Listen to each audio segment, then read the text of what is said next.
Assalamu alaikum, урматтуу мекендештер, урматтуу спорт сүйүүчүлөрү. КТРК Спорт телеканалы өз берүүлөрүн улантат.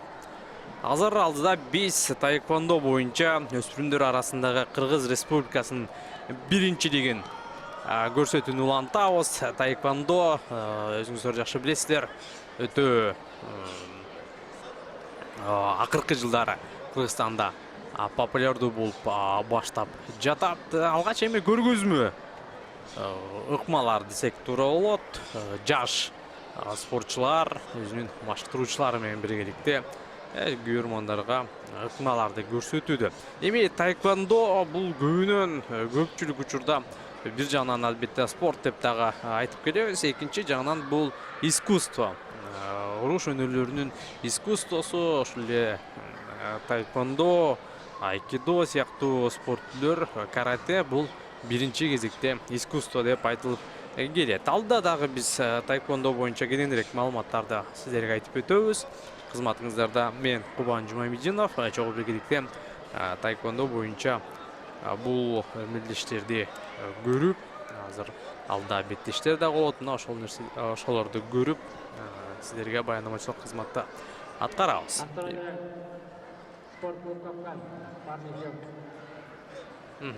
Албетте көпчүлүк спортчулар өзүңүздөр көргөндөй жаңыдан бул спорт менен машыгып жатышат. Ошондуктан жогорку бир көрсөткүчтөрдү бул жерде көрүүнүн кажети жок. Болгондо жаш спортчуларга дем күч берүү максатында өткөрүлүүдө.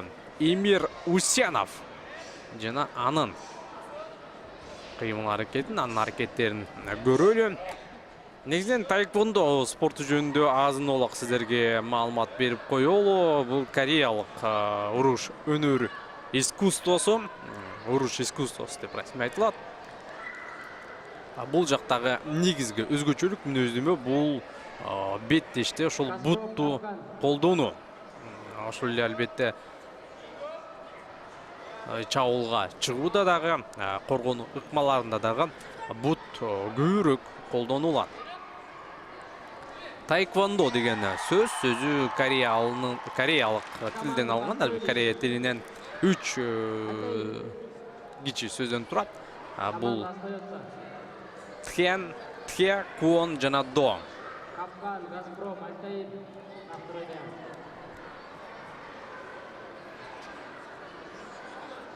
Бул колдун жана буттун жолу деп түшүндүрөт. Расмий айта турган болсок,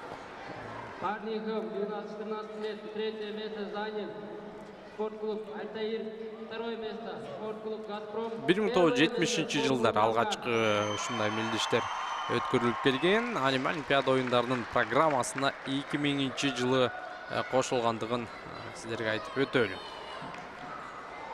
Негизинен таэквондонун өнүгүү жолу Корея Республикасынын тарыхына байланыштуу.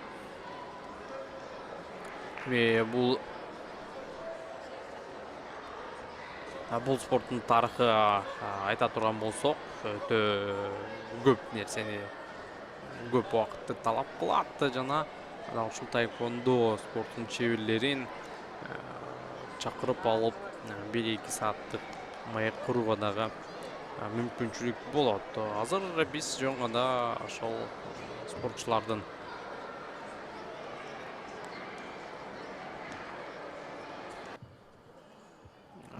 кезек берели. Мына эми ана чыныгы таэквондо дейли.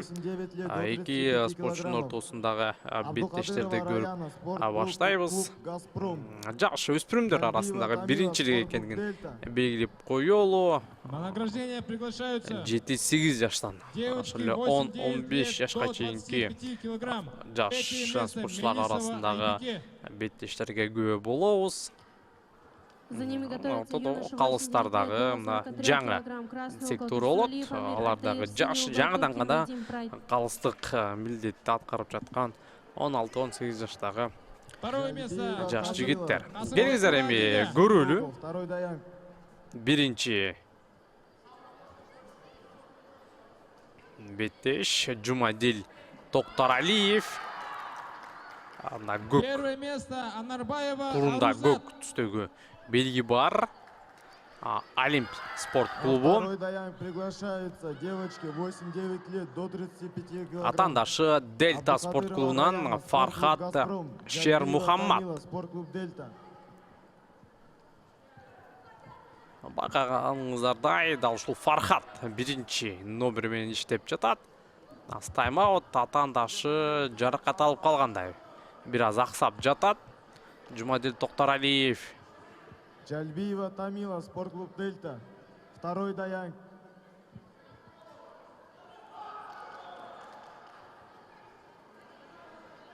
Демек, азыр буту. Джальбиева Тамила, спорт-клуб Дельта. Второй даянг.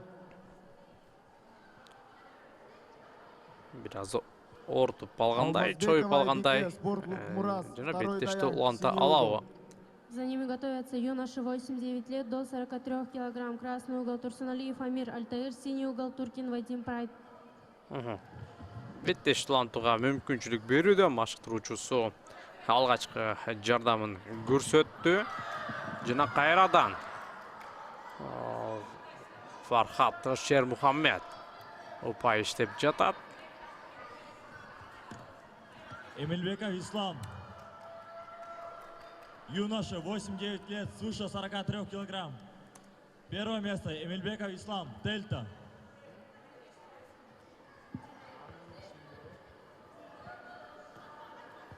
Второй даянг. Азыр түшүнүксүз, демек, бут кийимдеринен өзгөчөлөнүп кызыл түстөгү белгини берүүдө айтор.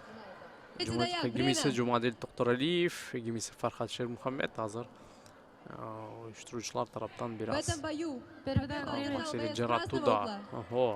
Кайрадан. Джолдошбеков Алихан занимает третье место. В этом бою победу одержал боец красного угла и занимает первое место. Жумадил Токтаралиев ошентип бул беттеште жеңишке жетти. Юноша 8-9 лет до 43 килограмм.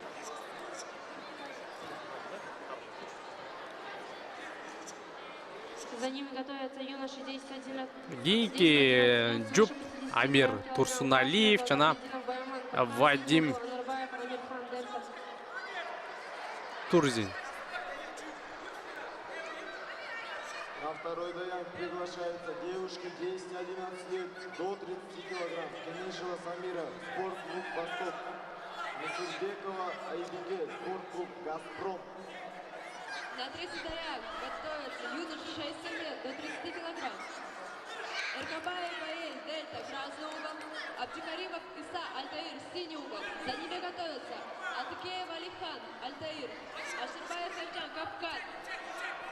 Жогоруда айтып өттүк, негизинен тайквондо акыркы жылдары Олимпиада оюндарына кирип, жакшы бир жалпы дүйнө жүзүндө жайылууга мүмкүнчүлүк алууда. Эми тайквондодо негизинен өтө көп стилдер бар, ал жагынан дагы мындай өзгөчөлөнүп баргандай уюмдар да бар. Мындан улам бир аз өнүгүү жолу токтоп тургандай. Тайквондо ITF, тайквондо GTF, тайквондо VTF дегендей ушул 3 негизги уюм бар. Анын акыркысы да ушул VTF жайкы Олимпиада оюндарынын программасына кирген. Жана бардык стилдер үчүн бир эреже жок. Ар бир тайквондонун стилдери боюнча өзүнчө эрежелер колдонулат.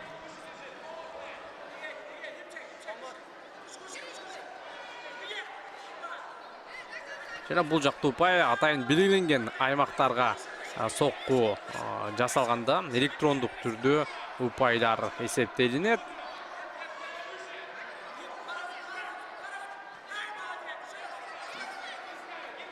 Мисалы төшүнө кол менен узаткан сокку 1 балл, а эми бут менен узаткан ошондой эле сокку 2 упай менен бааланат. А эми буту менен башка узаткан сокку 3 упай менен бааланат. В этом бою победу одержал боец синего угла и занимает первое место. Вадим Туркин, Прайд спорт клубунун өкілі жеңүүчү болуп өз салмак чембердигинде өз жаш курагында өлкө чемпиону болду. Биз куттуктайбыз. Второй даяк. Время. Айланып келип буту менен атаандашы жилетине тепсе 4 упай. Ошол эле айланып келип башка uzatылган сокку 5 упай менен байланат. Алтыкеев Алихан, Альтаир, Ашырбаев Эржан Капкан. Ал эми ITF версиясы боюнча биз WTF айттык, ошо олимпиадалык версия. ITF боюнча кол калыстар өздөрү эсептейт. До 43 килограмм. Жолдошбекова. Азыр кезектеги беттеш Тургунбаева Бермет. Спорт-клуб «Газпром». Амирхан Анарбаев жана Баяман Захреддинов. Амирхан Анарбаев Дельта спорт клубунун атынан чыгууда. Ал эми Баяман Захреддинов болсо Капкан спорт клубунун өкүлү экендигин айтып өтөлү. За ними готовятся девушки 10-11 лет до 48 килограмм. Амирхан Анарбаев азыр Сыныбекова Сезин, спорт-клуб «Газпром». Биринчи номер менен иштеп жатат. Пойти на середину. Второй даяк. Көрөк ошо бут менен. Ой, бул жерде дагы бир 2 упай иштеп тапта. Амирхан Анарбаев төшүнө буту менен таамай сокку узатты. Көпчүлүк аракеттер бут менен болорун айтып өттүлү. Алтыкеев Алихан, Альтаир, красный угол, Ашырбаев Эржан Капкан, синий угол. За ними готовятся. Амирхан Анарбаев атактык жагынан азыр алдыраак. Альтаир. Ой, башка узаткан сокку. Упай эсептелинген жок окшойт. Азырынча 3-1. Жок, атаандашы жерге кулагандан кийин чабуул улантууга мүмкүн берилбейт. Бул жерде Баяман Захреддиновго 1 упай ортодо калыс көрсөттү. Баро время. Демек, упай убакыт жыйынтыкталды. Амирхан Анарбаев. В этом бою победу одержал боец красного угла.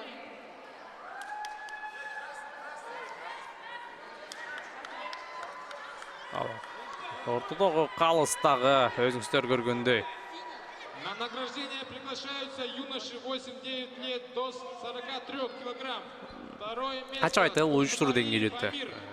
Начар болуп жаткандыгы В этом белгилеп бою коелу. победу одержал боец красного угла.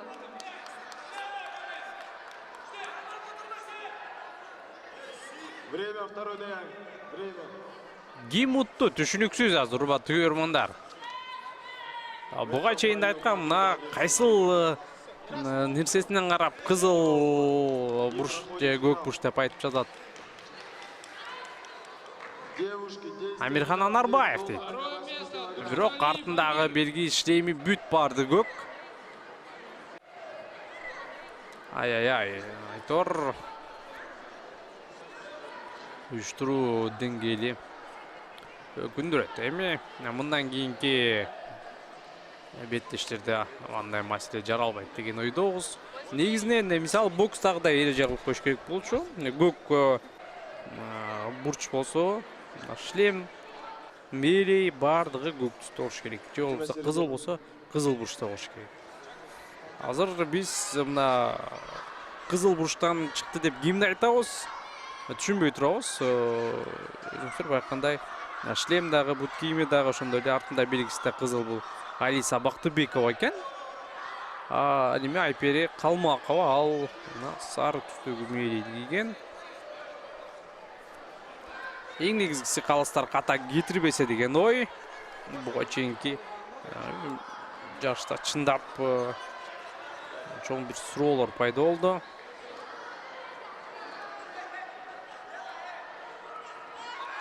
Азыр байкасаңыздар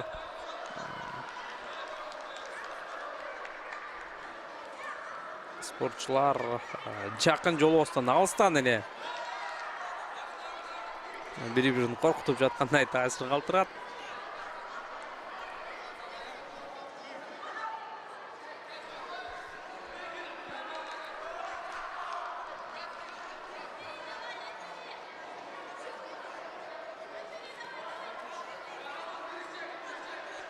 Алия Бактыбекова тактык жагынан азыр алдыда, себебинде бою дагы бир аз узунураак.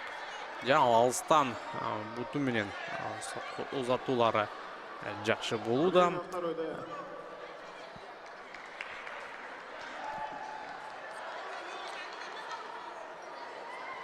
В этом бою победу одержал боец синего. Буга чейин белгилеп өттүк, 2000-жылы Олимпиада оюндарынын программасына кошулган таэквондо. Ага чейин 1988 жана 1992 жылдары көргөзмө оюн катары мелдештер Третий даяк, время. болгон. Алия Бактыбекова 4-0 эсебинде жеңишке жетти. На второй даяк приглашается Атандилов. Өз салмак чембирдигинде жеңүүчү болуп чыкты. Куттуктайбыз Алия Бактыбекованы. Кийинки спорт чайымдар Бермет Тургунбаева Газпром спорт комплексинен жана ошондой эле Лейсан Аджиходжаева ал дагы ушул эле Газпром спорт комплексинин өкүлү. Демек, бул ареналарга таандык десек дагы туура болот. Тааныш. Себебинде бул өлкө биринчилиги Бишкек шаарындагы аларча Арча Эшик жаңы конушундагы Газпром балдарга спорт комплексинде өтүп жатат. Бермет Тургунбаева азыр өтө эми кайсыл жагынан карап айтабыз түшүнүксүз, бирок менимче Лейсан Аджиходжаева бул. Лейсан Аджиходжаева 4-0 эсебинде азыр алдыга чыккан. Атандашын На награждение приглашаются юноши 6-7 лет до 25 жакын жол килограмм. постон Третье место. алды. Күзөмүлдөөдө. Жолдошбеков Убакыт деп башка коңшу киремге айтылган экен. Нолам Лейсан Аджиходжаева ушул киремде беттеш токтоду деген ойдо болгон. Лейсан Аджиходжаева өтө тажрыйбалуу экендиги көрүнүүдө, анын техникасына дагы баа беришибиз керек. Буга чейин дагы аталган спортчу эларак мелдештерге да катышып жүргөнүн айтып кеттели. Первое место Урунбаев Муслим. В этом бою одержал победу Синюков и занимает первое место. Лейсан Аджиходжаева куттуктайбыз, ишенимдүү жеңиш. Атандашынан дээрлик сокку деле өзү тарапка өткөргөн жок.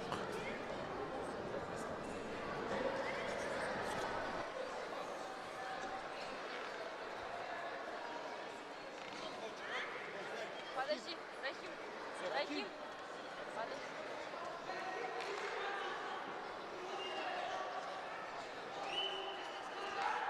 Раяна Тагаева Капкан спорт клубу ал көк бурчтан чыккандыгын айтып кеттели. Сезим Тынайбекова ал Газпром спорт комплексинен. Абдикаримов Иса, синий угол, Алтыкиев Жалпысынан бул таэквондодо Олимпиада оюндарында 8 медальдар топтому ойнотулат.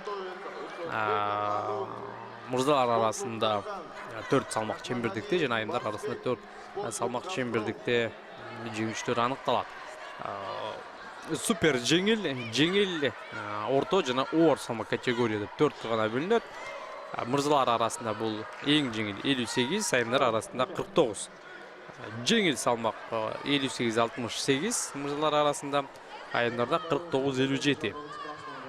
Орто салмак категория бул 68-ден 80 килограммга чейин, айымдарда 57-ден 67 килограммга чейинки чембирдик.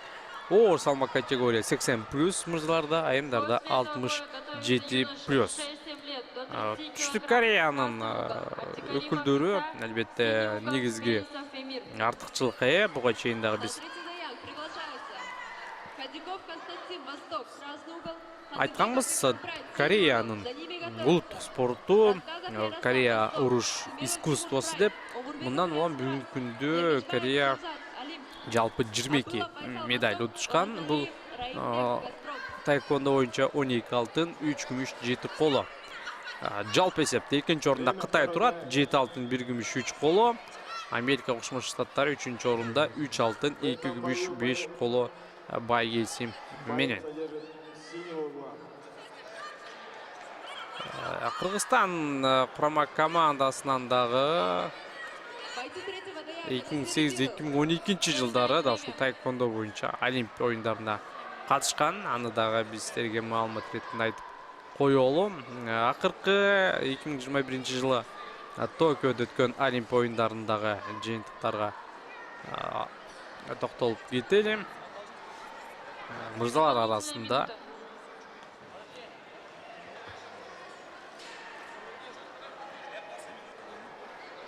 Мырзалар арасында 58 килограммга чейинки салмакта италиялык Вито Дель Аквила чемпион болгон. Финалда тунистик Мухаммед Халил Джендубини утуп алган. Колон байге түштүк кореялык Чан Джун жана россиялык Михаил Артамоновго буйруган.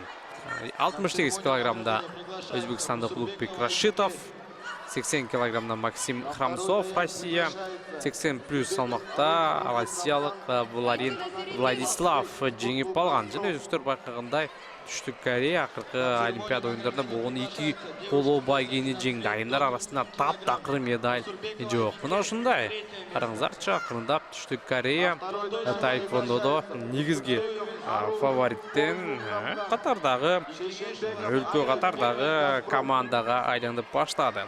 Ал эми айымдар арасында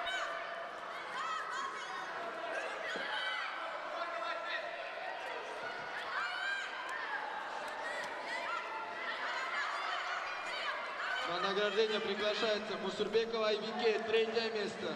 Жолдошева Айдай, 2-е. Ал эми айымдар арасындагы жарыштарга токтоло турган болсок, Таиланддык Панипак Вонпатаник Накит Первый даяк время. АКШ өлкөсүнүн Анастасия Золотич, хорватиялык Матей Яриш жана сербиялык Милица Мандич өз салмактарында чемпион болгон. Азыр бул беттешке биз кайрадан кайрылып келели. Раяна Тагаева менен Сезим Тынайбекова. Токтоолор абдан көп болууда. Талаш тартыштар дагы болуп жатат окшойт.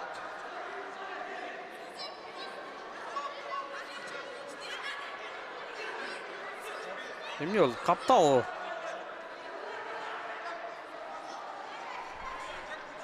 калыстары дагы бул беттешке баа берүүдө.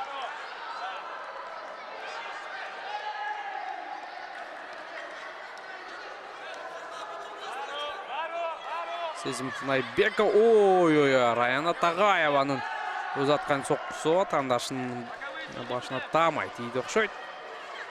3 каптал, 4 каптал калысы.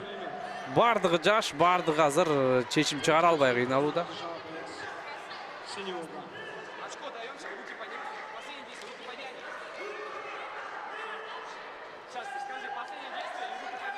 На церемонию награждения приглашается Мусурбекова Айбике, 3-е место. Спортклуб «Газпром». В этом бою одержал победу красный угол. Занимает первое место.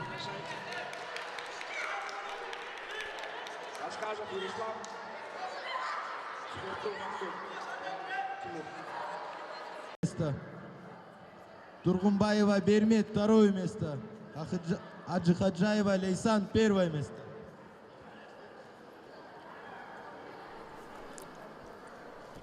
Урматтуу көрөрмандар, КТРК Спорт телеканалында таеквондо боюнча өлкө биринчилик уланууда өспүрүмдөр арасындагы мелдеш Бишкек шаарындагы Арчевиш конушундагы Газпром балдарга спорт комплексинде өтүп жатат. Финалдык беттештерде көрүүгө чакырабыз. Кезектеги эң жаш Рахманалиев Барсбек, спортклуб эң жаш курактагы таеквондочулар Иса Абдикаримов Алтайер спорт клубунан жана Эмир Мерисов Дельта спорт клубунан экен. Эмир Мерисов экрандын сол жагында, ал мына сол белгиси корунда байкасаңыздар сол байламда байланып турат. Эми Иса Абдикаримов анын тиешелүү түрдө корунда кызыл түстөгү байламда байланган. Эмир Мелисов атандашын күтүп өзүнүн аймагында беттеш алып барууда. Анан Иса Абдыкаримов биринчи номер менен иштеп чабуул жасоодо. Иса Абдыкаримовдун көзү көпчүлүк учурда улам таблону карап, эсеп сандар өзгөрдү деп карап жаткандай. На церемонию награждения приглашается Мурусбекова Айбике, 3-е место.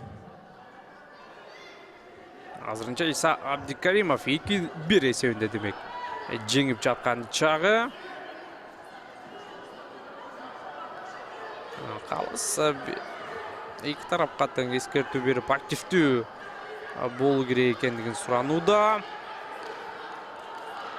Спортчуларды кайрадан кремдин ортосуна алып келиш керек. Иса Абдыкаримов.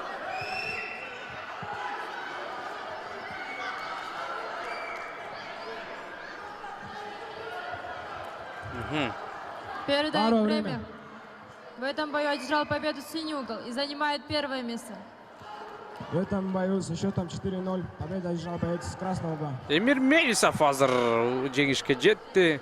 Атандаш тескеринче кызыл бурчтагы таэквондочу активдүү болуп жаткан болчу. Таблодо дагы 2-1 эсебинде ал жеңип жаткан болчу, бирок эмнегедир кайрадан таблодогу эсеп сандар өзгөрүп, көк бурчтагы спортчу жеңишке жетүүдө. Мына ушундай.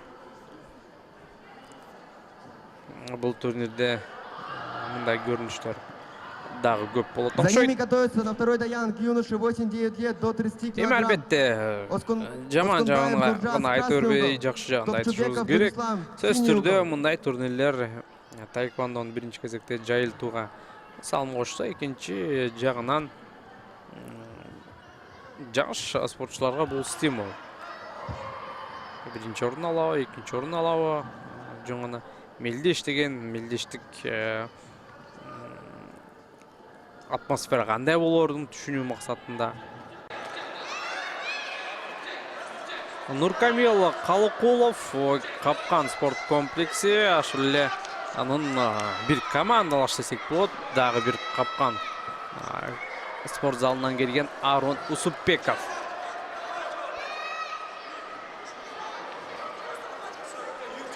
Алгачкы упай Нуркамил Калыкуловго берилди.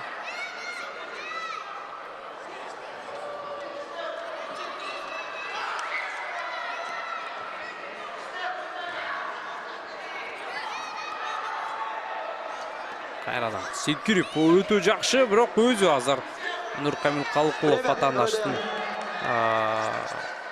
чабуулун кабыл алып калды.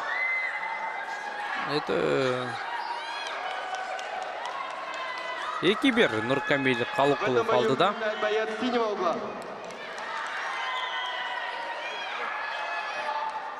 На второй даянг приглашаются юноши 8-9 лет до 30 килограмм. Оскунбаев Нургаз Альтаир, красный угол. Топчумбеков Нурислам, восток, синий угол. Машыктыруучулар дагы мына жаш, өздөрү болгон 15-16 жаштагы жаш машыктыруучулар. Бул жерде мына Арун Усупбековдун насаатчысы дейли. Передаем время. Бул ушунча шакиртинде жан өрөп алдыга барыш керек экенин, биринчи номер менен иштеш керек экенин айтууда, бирок кеч болуп калды. Себебинде беттеш бүттү. Нуркамил Калыкулов Капкан спорт комплексинин спортчусу жеңишке жетти. Жана куттуктайбыз мына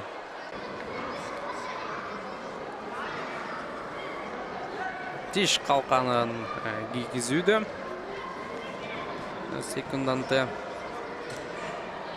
жана бул беттештин катышуучуларын сиздерге тааныштырып өтөлү. Азема Дүйшебаева Мурас спорт комплекси жана Газпром спорт комплексинен Айбике Койчуман.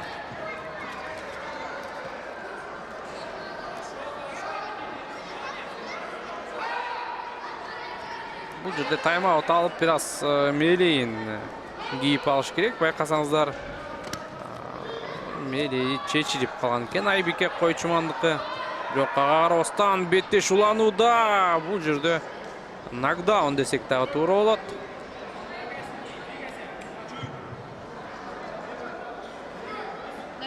Эки упай Азема Дүйшебаевага берилди.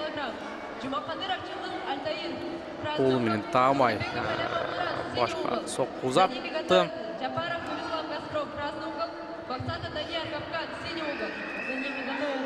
14 жашка чейинки өспүрүм кыздар арасындагы мелдеш. Алтынбайга үчүн болгон беттешти көп болууда. Ой. Эбике Койчуманга жазылат бул упай.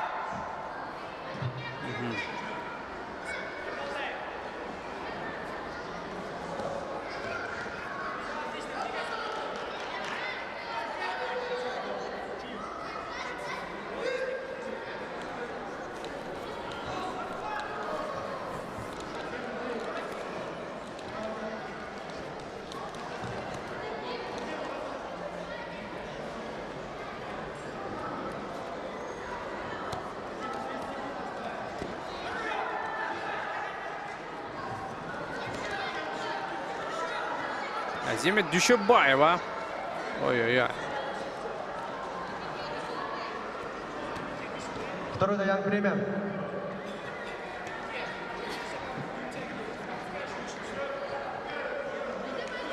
Эскертүү берилди Айбеке Койчуманга. Беттеш андан ары уланат.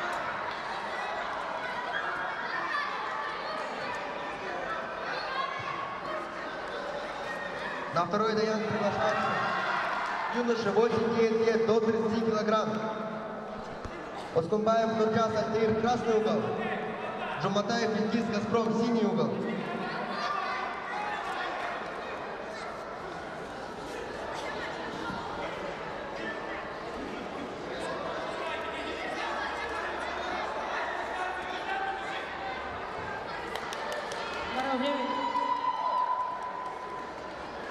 В этом бою победу одержал боец синего угла и занимает первое место. Өз салмак категориясында Айбеке Койчуман ошентип жеңүүчү болуп чыкты. Алтын медаль ээлси. Алдыда албетте сыйлык тапшыруу Аземинде орун алат. Биз андан кийинки финалдык кармашка күбө болобуз.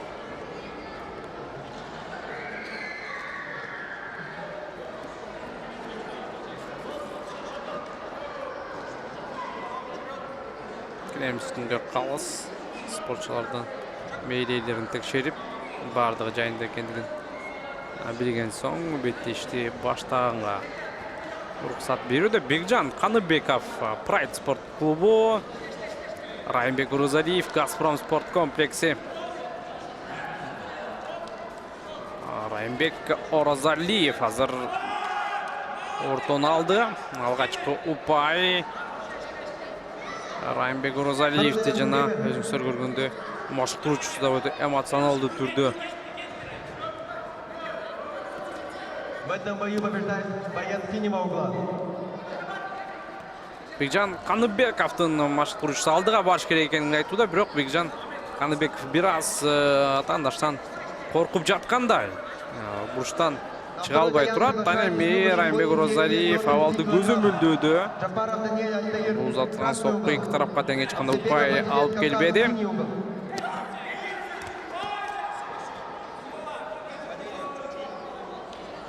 Бир упай Бекжан Қаныбековго.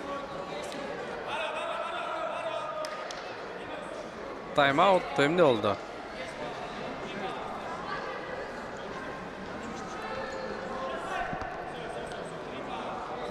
Демек таблода дагы туура эмес, жазуулар туура эмес.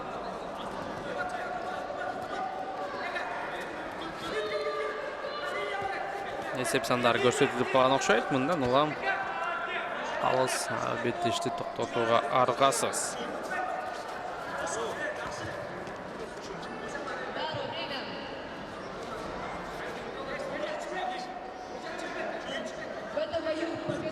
На второй даян приглашается юноша 8-9 лет до 30 килограмм. Джапаров Даниэль, Альтаир красный угол. Абдыбеков Адилет, Кавказ, синий угол.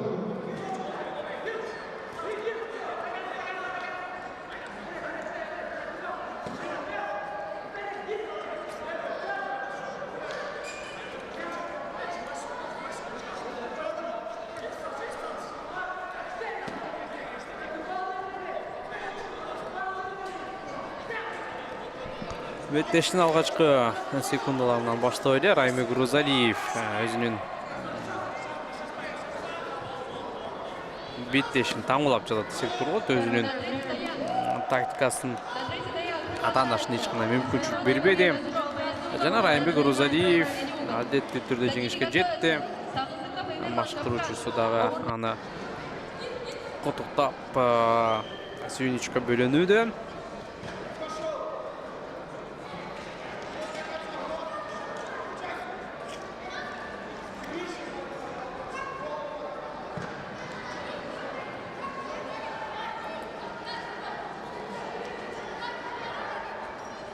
После этого боя готовятся юноши 8-9 лет до 34 килограмм.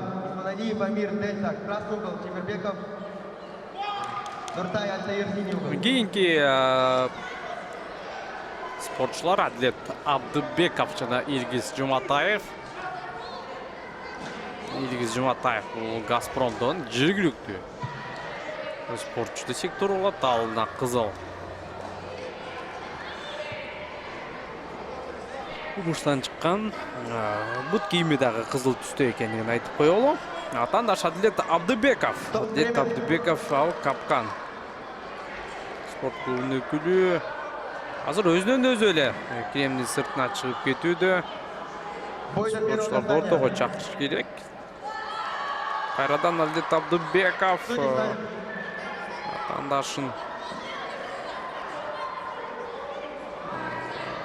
кремдин сыртына чыгарууга аргасыз кылууда десек дагы туура болот.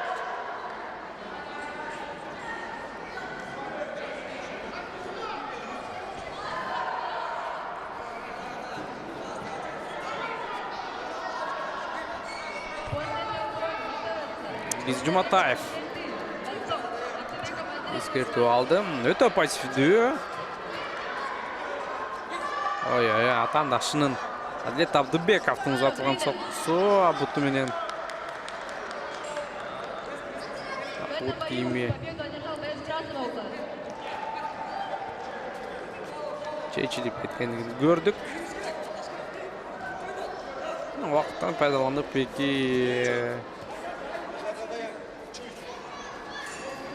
экөөнө тең башкаруучулары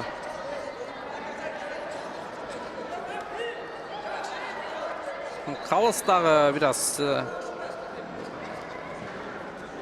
кремдин өлчөмүн же болбосо кремдин кайсы жерде жайгашын унутуп калды окшойт. Ушундай тынык болгондон кийин кайрадан спортчулар ортого алып келип ортодон баштаса болот беле.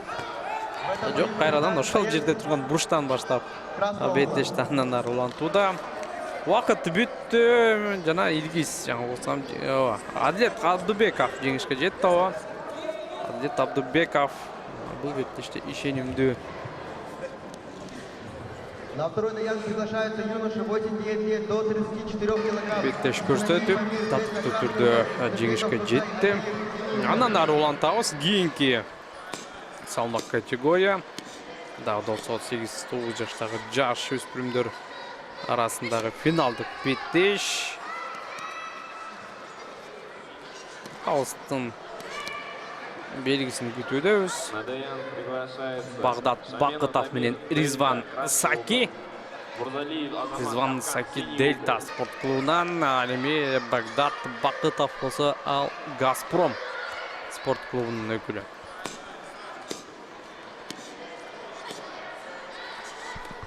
Богдан Бакытов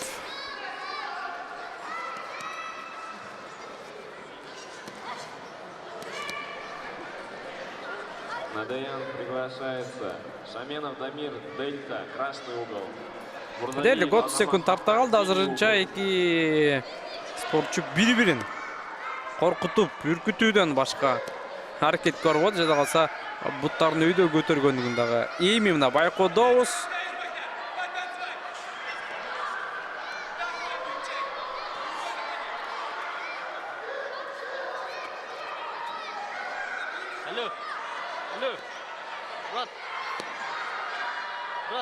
Кайрадан Багдат Бакытовдун атаандашын коркутууга жасаган аракеттери.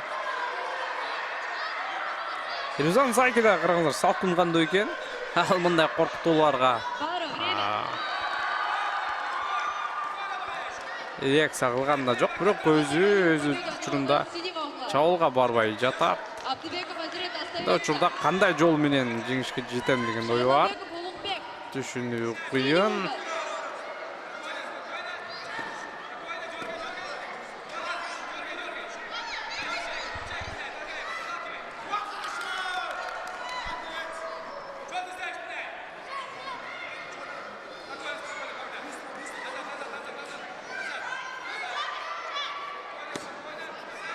Передаем время. Вакыт бүттү. Дополнительная минута. Демек, кошумча вакыт берилет. Сөзгөн эки спортчунун бирөөсү дагы жеңишке татыктуу эмес азыр, ачык айтканда сөйлөгөндө. Эч кимиси чабуулга чыккан жок. Кандайдыр бир таамай соккуга деле күбө болбодук. Мындан улам калыс кошумча вакытты көрсөтүүдө. Эми кошумча вакытта кандай көрүнүш болот? Байкайлы.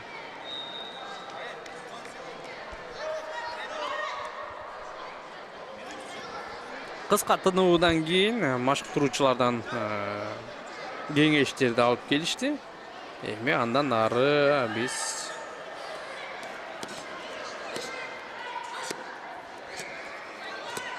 кызыктуу, ачык беттештик көрөбүз деген ойдобуз.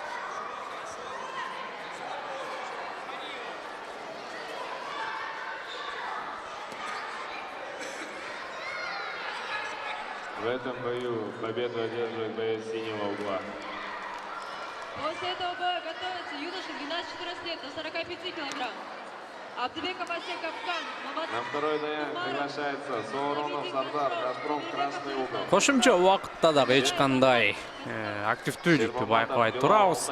Бул Багдат Бакытовдун таанашына карата жасаган коркутуу күтүүлөрү азайгандай. Өзгөчө тактикасы десек да туура болот. Өзгөчө аракеттери менен азыр атаандаштын үстүн жеңишке жетүүнү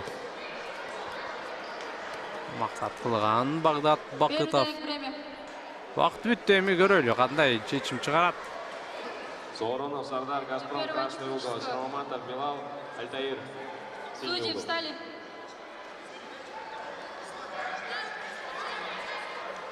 Демек, эсеп сандар тең. Азыр ким биринчи аракетте каптал калыстар упай берет.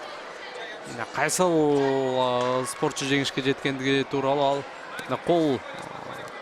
колунда, эки колунда, эки билегинде. Бир жагында кызыл, бир жагында көк түстөгү байламда.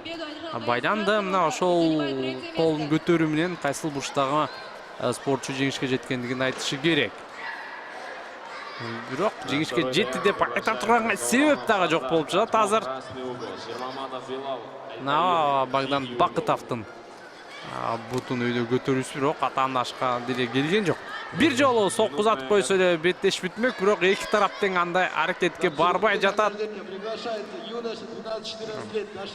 Дейлик 5 мүнөткө созулуп кетти окшойт. Бул эки спортчунун Первое место Сыдыкакбаров Искендер. дагы да болсо упай жок азыр. Эки тарапка тең. Багдат Бакытов атаандашын качырууда, бирок мындай аракет менен жеңишке жетүү мүмкүн эмес. Эгерде бул кубалашмак болсо анда же болбосо коркутуу жарыш болсо Багдат Бакытов биринчи орунду алмак. Ичке узаткан сокку, азыр упай берүү жок. Беттеш бул жерден дагы токтоду.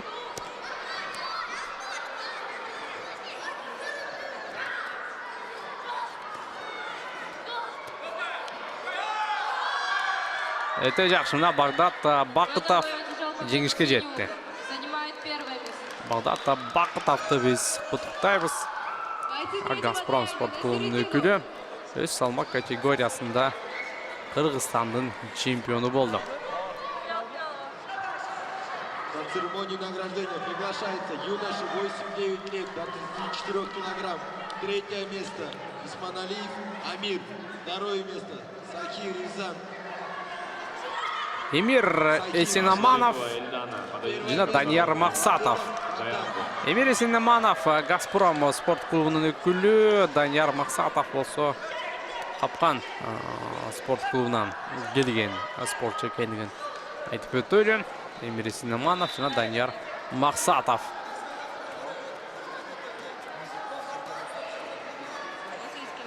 Бұға чейінки беттішке салыштырмалы әртерек бүтет деген ойдоғыз. Екөстің салыштырмалы тәжірибалы. Бұға чейін мелдештерге қатышып жүрген, қандай әрекеттерге баш керек екендігін білет, жақсы түшінет.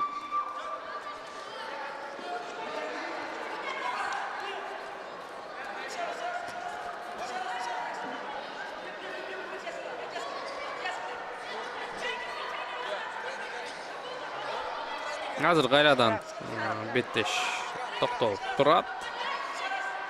Қайрадан таблода бір мәселелер жаралып жатқандай. После этого боя готовятся Сатымқұлов Эрбек, Газпром. Второе время. Рогальский Макар, Альтаир, Сайронов Мукай, Газпром, Амангельдиев Бекчан, Прайд. В этом бою победу одержал боец синего угла.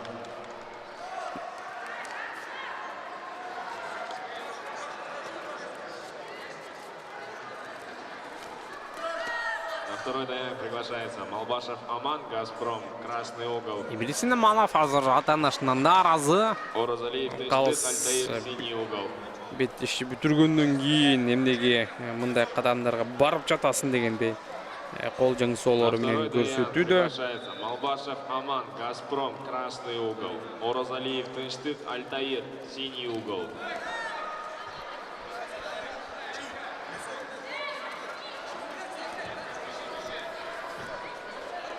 Данияр Мақсатов. Второе время. В этом бою победу одержал боец Эмир красного. Эсенаманов азыр бірінші номермен бір қатандашы қаршы чабылды азыр. Тамай болып шықты.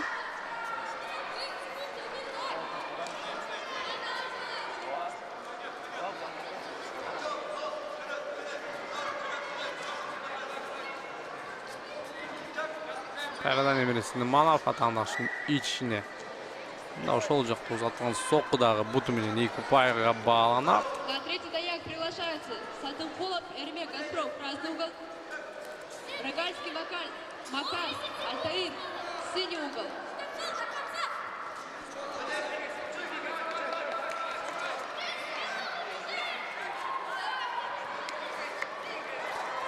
Первый даяк время. Уақыт В этом бою бүтті. одержал победу синий угол. Занимает первое место. Демек ки бірінші орын көкбұрыштағы Данияр Мақсатов алуда. Бурханов Нұрсұлтан, Альтаир, Сағынбаев Ариет Али. Екі ұпай даро Умар Захреддиновқа жазылады. Умар Захреддиновтың атандашы Тынштык Оразалиев. Алтайыр спорт клубының атынан қатышып жатады. Атандашы Капкан спорт клубынан. Бойы біраз ұзынырақ Умар Захреддиновтықы. Жоқ, бұл Тынштык Оразалиев екен. Мында ғана көстен көк шлем, көк милей, көк бұт киім киіп алышқан, бірақ артындағы байламталардан өзгөчілік киім қайсыл екендігін анықтасақ болады.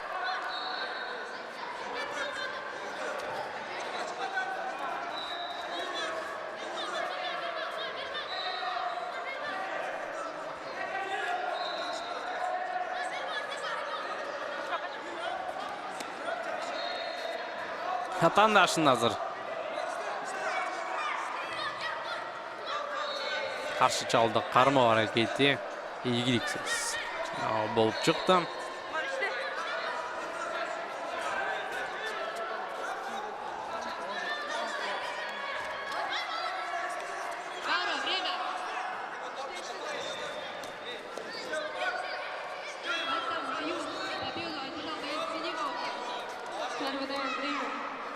Демек, вакыт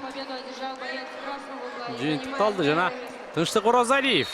Тынчтык Оразалиев Алтайыр спорт клубунан жеңүүчү болуп чыкты. Өтө жакшы көрүнүш. Кийинки спортчуларды тааныштырабыз. Ага чейин сакыркы тайквондо боюнча кыргыз спортчулардын игиликтери менен дагы тааныштырып кетели.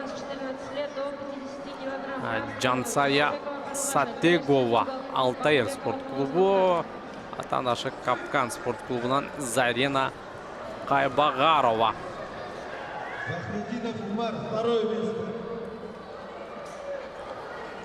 Жакын эле кыргыз тайквондочулары Казакстандын Алматы шаарында өткөн эл аралык мелдеште ийгилик жаратты. Open Алматы аталышындагы турнир январь айынын аягында Балуан Шолак атындагы спорт комплексинде, спорт ордосунда өттү. Ал жакка Казакстандын ар кайсы облустарынан жана ошондой эле коңшу Өзбекстан, Тажикстан, Кыргызстандан дагы спортчулар катышкан. Кыргызстан атынан Акылбеков спорт клубунан 22 спортчу барган. Жана анын жыйынтыгында кыргыз спортчулары төмөнкүдө ийгилик жараткан. 5 алтын медаль бар, күмүш жана коло медальдар андан да көп. 5 алтын, 5 алтын, 5 күмүш жана 10-го жакын коло медаль. 5 алтын медаль таңган кыргыз спортчулардын атап коелу. Айдай Талантбекова 10-11 жаш куракта 42 килограмм салмакта чемпион болду. Ошондой эле Аяна Казиева, Никита Щербаков, Сунида Курманбекова жана Санжар Айбеков өз салмагында жана өз жаш курагында биринчи орунду ээлешти.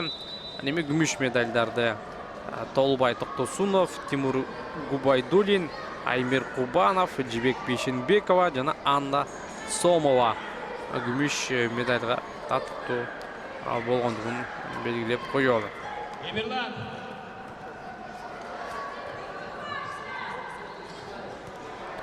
Ошондой эле 29 январь күнү Баластан 1 аталышындагы тайквондо боюнча өспүрүмдөр арасындагы турнир болуп өттү.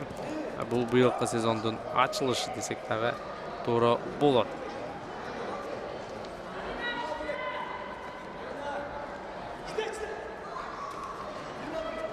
Мындан тышкары да ошо өспүрүмдөр арасында кыргызстандык тайквондочулар эл аралык иримелдештерди дүйнө кубокторунда жакшы жыйынтыктарды көрсөтүп келет.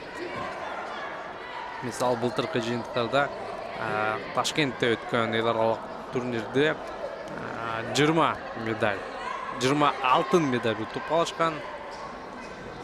Ушул эле Казакстанда, Россияда өткөн турнирлерде дагы кыргыз спортчулары жакшы жыйынтыктарды көрсөтүп келет. Зарина Кайбагарованы куттуктайбыз. Ал расмий түрдө Кыргызстандын эң мыкты тайквондочусу болду. Өз салмагында жана өз жаш курагында.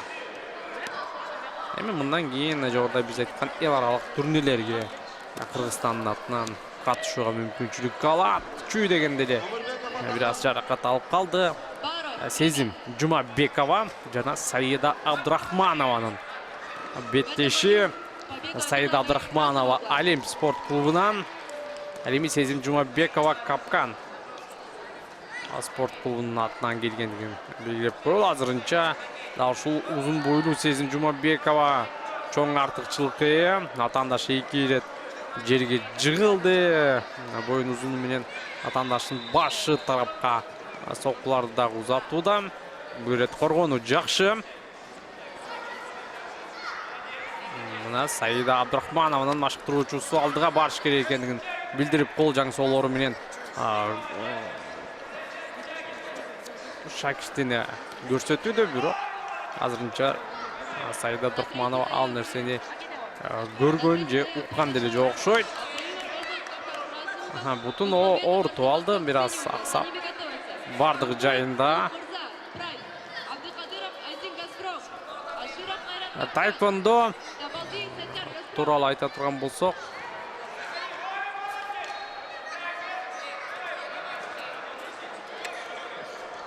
каратеден айырмаланып, дал ушул бут менен көбүрөөк иштөө талап кылынат.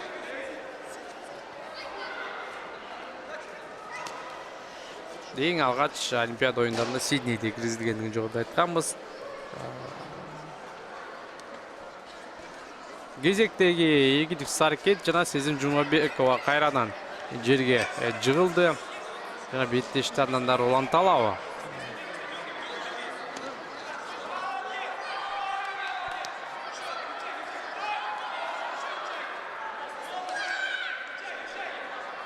Бул жакта ошол жогоруда айткан бутка басым жасалат. Андыктан бут менен узатылган бир соккуунун упайы бир нече сериялык соккулар, кол менен узатылган соккуларга салыштырмалуу жогору турат. Ошондуктан байкасаңыздар, колду дээрлик спортчулар колдонбойт.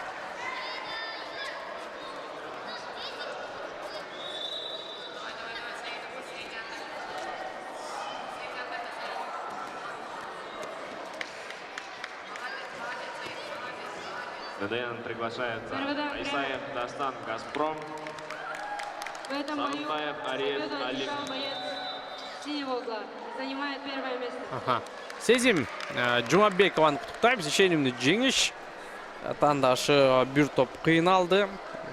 Атандашы чындап айтканда даярдык жагынан дагы төмөнүрөөк окшойт. Же болсо тажрыйбасы азыракпы? Doğru düşünүү кыйын. Кийинки жұп, кийинки беттештин катышуучуларын тааныштыралы. Бул спортчунун иштеми мотоцикл айдап бара жаткандай иштем окшойт. Же кандай бир жаракаты барбы, ким билет.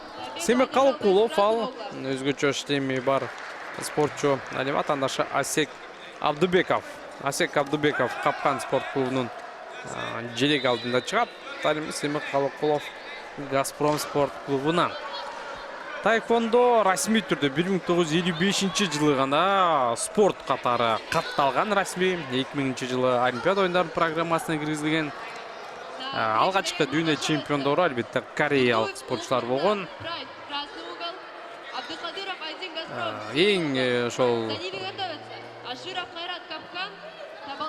ийгилиги көп спортчу катары Хян Мичо саналат. 3 жолку дүйнө чемпиону. Ал эми эң көп ошо дүйнө чемпиону аталган бул Кук Хюн Джон, 4 жолку дүйнө чемпиону.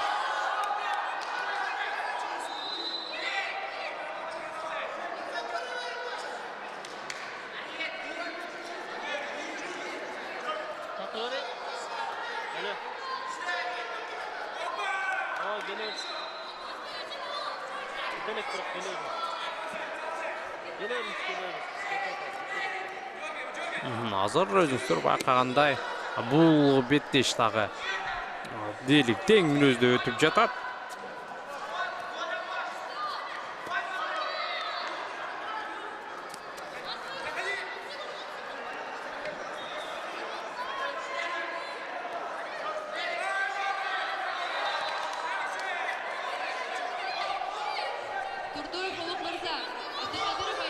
Кийинки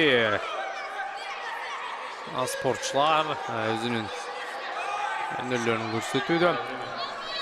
Тайквондо боюнча өзгөчө кызыктуу фактларды жөнүндө айта турган болсок, дал ушул тайквондодогу билиминин аркасында акуладан куткарылып чыккан аял жөнүндө маалымат.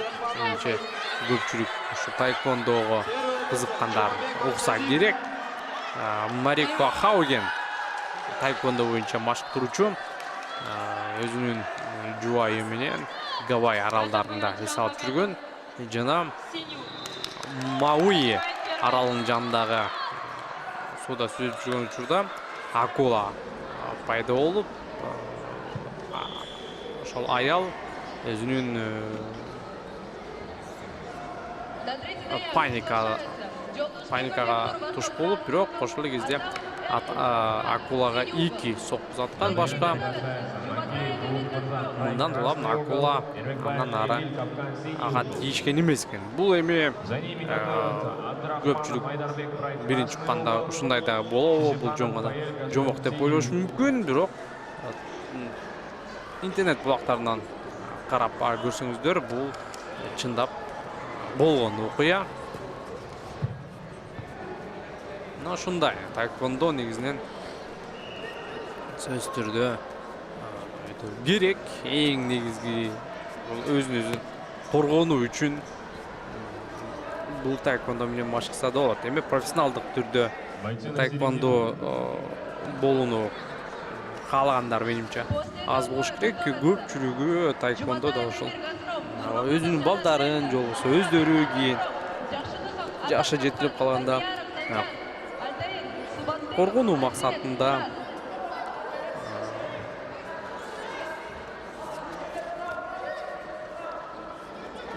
аталган спорт менен машыгып келет.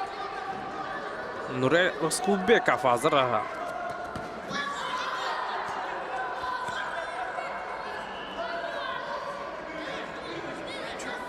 Нурай Рыскулбеков бир нече сериялык соккуларды узатууда. Атаандашы колун өйдө көтөрүп беттешти токтотуп турууну суранууга аргасы да болду. Экөөсү тең Газпром спорт клубунан. Бирок эми агайлары башка болушу керек, андыктан буга чейин экөөсү беттеш өткөрүшкөнбү, ал жөнүндө дагы айтуу мүмкүн эмес, бирок ошентсе дагы бири-бирин жакшы тааныйт. Нурай Рыскулбеков атаандашынын артынан кууп беттеш өткөрүүдө. Ким жеңүүчү? Нурай Рыскулбеков. Эми бул адилеттүү сөйбөй дегенде атаандашы жеңишке жетүүнү көп деле ойлогондой таасир калтырган жок. Анткени качып кутулуу менен беттешти аяктады. После этого боя на третий даяк готовятся Касымов Бекзат, Газпром, красный угол, Жакшылыков Азамат, Капкан, синий угол.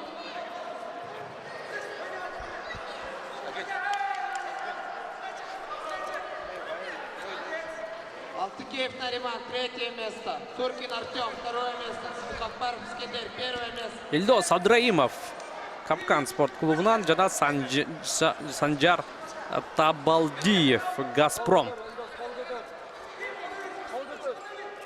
Акыркы финалдык беттештер калды, урматтуу көрөрмандар.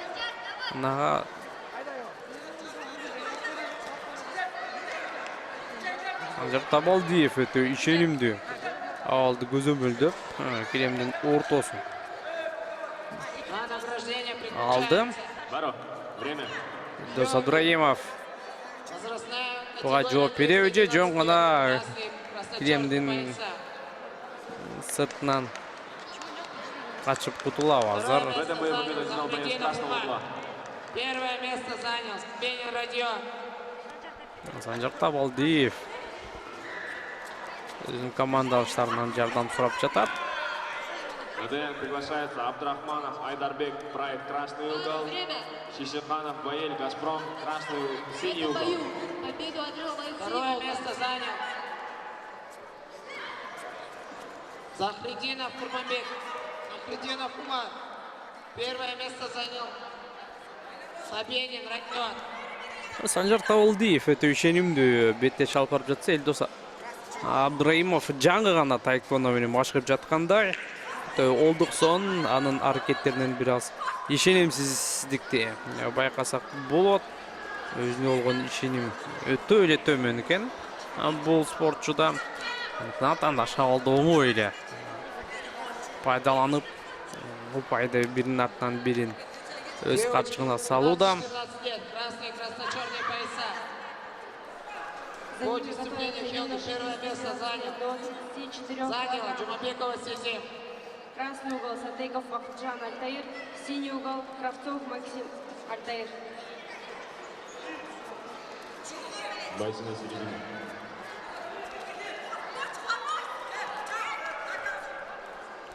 Birinchi sekundlarda ikki tarafdan aktivli betlashishni boshlashgan, biroq aqrinda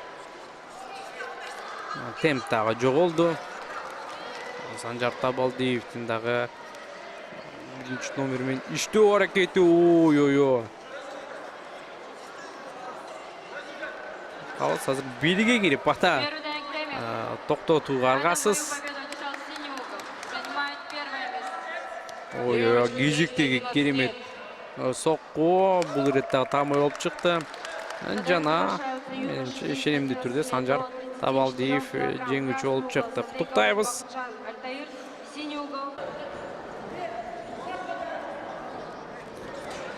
Keyingi sportchilar Возрастная категория 211 лет.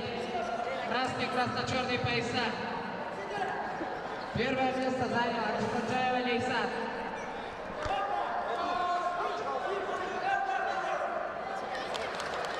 Қалыстар тобын күтудөбүз. Қалыстар тобы өз ордуларына жайгашты. Келемистиндеги қалыстар келди, ана эмесе келиңиздер дагы бир финалдык беттешти чогуу биргеликте көрөлү.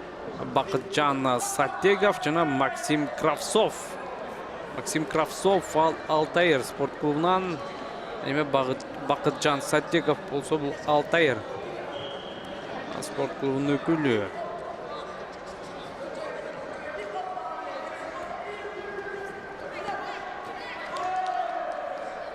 Максим Кравцов кызыл мейли, кызыл шлем, бирок көк бурчтан чыкты. Мына ошол буга чейин да айтып өттүк, келечеги билип койсо жакшы болмок. Кызыл бурчтан чыгып жаткандан кийин мейли шлем дагы ошол түстөгү болсо жалпы көрөрмандарга деле ыңгайлуу болмок. Азыр Максим Кравцов өтө активдүү. Максим атаандашын артка чегинүүгө аргасыз кылып жатат десек дагы туура болот. Бакытжан Саттегов бираз бою узунураак, бирок аралыктан сокку узатууларын деле көрө алган жоксуз. Жада калса буту деле белденүүдө көтөрүлбөй жатат. Ал эми Максим Кравцов тескеринче өтө жеңил көрүнүүдө. В этом бою побеждает боец синего угла. Эми гана Бакытжан Саттегов ойгонгондой сөйлөгөндө таблодо эсеп сандары атаандашынын пайдасында экендигин ал жакшы түшүнүп жатат. Ошол себептен активдүүлүктү кошуш керек. За ними готовится Макеев Улукмырза, Прайд, красный угол. Шишиханов, Баель, Газпром, синий угол. Вакыт бүттү, кошумча вакыт. Демек, эки спортчуга тең эскертүү берүүдө пассивдүүлүк үчүн кошумча дагы 1 мүнөт берилип, дагы чейин спортчуларга 15-20 секунда тыныгып калууга мүмкүнчүлүк берүүдө. Машыктыруучулар деле жок болгон, өзүнүн командалаштары гана ага кандайдыр бир сөз айтып кеңеш берүүдө. Жада калса байкасаңыздар, мына бир кыз экөөсүнө тең жардам берип, экөөсүнө тең кеңеш бергенге үлгүрдү. Анткени бул эки спортчу тең бир клубтан келген. Алтайыр спорт клубунан Бакытжан Саттегов беттешүүлантууга даяр. Максим Кравцов эми гана мына килемдин ортосуна келди.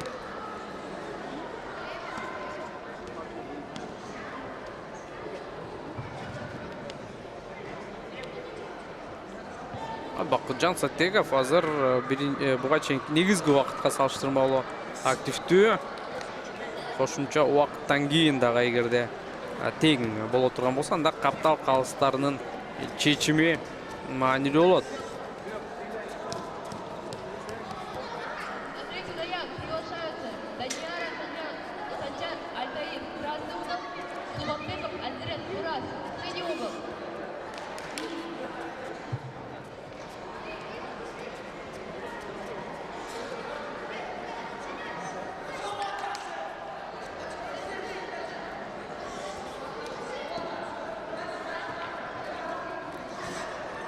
өспүрүмдөр арасындагы Кыргыз Республикасынын биринчилиги Бишкек шаарында Газпром балдарга спорт комплексинде өтүп жаткандыгын дагы бир жолу маалымдап өтөлү.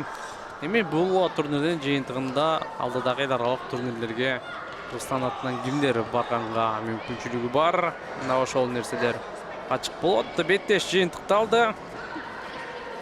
Демек, ким жеңди? Нурел Рыскулбековду бул жеңиш менен куттуктайбыз. Ушу менен бул эфир жыйынтыкталды. Кызматыңыздарда мен Кубан Жумамединов болдум.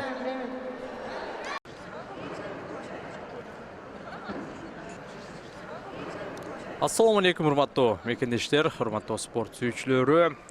Таэквондо боюнча Бишкек шаарынын биринчилиги өтүп жатат. Бишкек шаарындагы Газпром балдарга спорт комплексинде.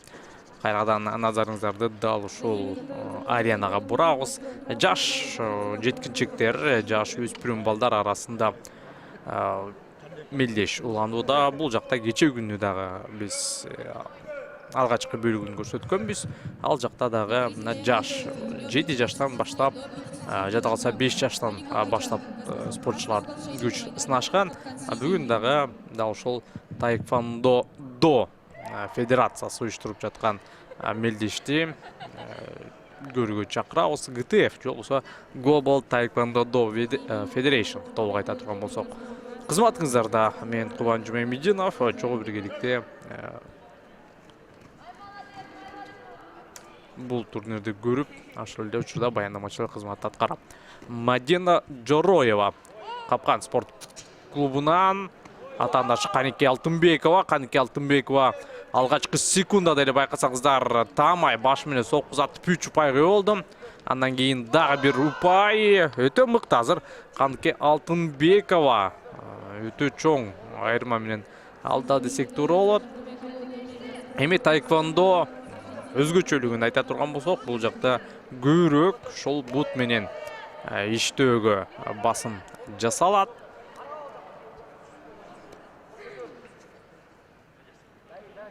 Себебинде бут менен узатылган соккуларга көбүрөөк упай берилет. 2 эсе, мисалы, эгерде кол менен узатылган сериялык соккуларга караганда бир жолу баш менен таамай, бут менен башка таамай соккузатса, ошол көбүрөөк упайга ээ болот. Ошондой урматтуу көрөрмандар. Азырынча Канике Алтынбекова ишенимдүү түрдө алдыда. Мадина Жороева азыр атаандаштан качуудан башка айласы калган жок. Жада калса ортодо калыстан өтүп айланып качып, абалдан кутулууда. Эми бул жакта кече күндө айтканбыз, шлем же мээлейинен карап кызыл же көк бурчтан чыккандыгын билүү татаал. Себебинде мындай экөөсүн тең байкасаңыздар, бут кийимдери дагы мээлейлери дагы кызыл болгону мына курдун артындагы байламтага назар жүгүртүшүңүздөр керек. Мадина Жороева мына кызыл байламта, тандашында көк түстөгү байламта байланып турат.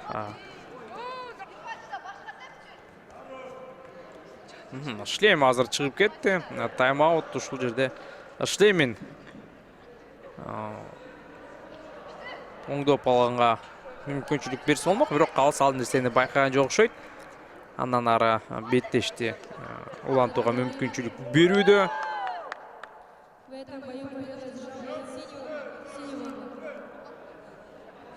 Ишенимдүү жеңиш, дагы бир жолу куттуктайбыз. Канике Алтынбекова бул мелдеште жеңүүчү болуп чыкты.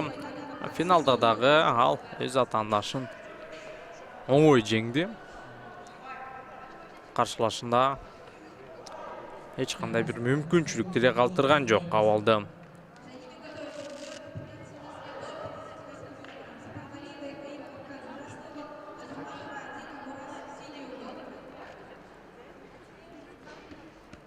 Кийинки жупту, кийинки спортчуларды киремисинен күтөбүз.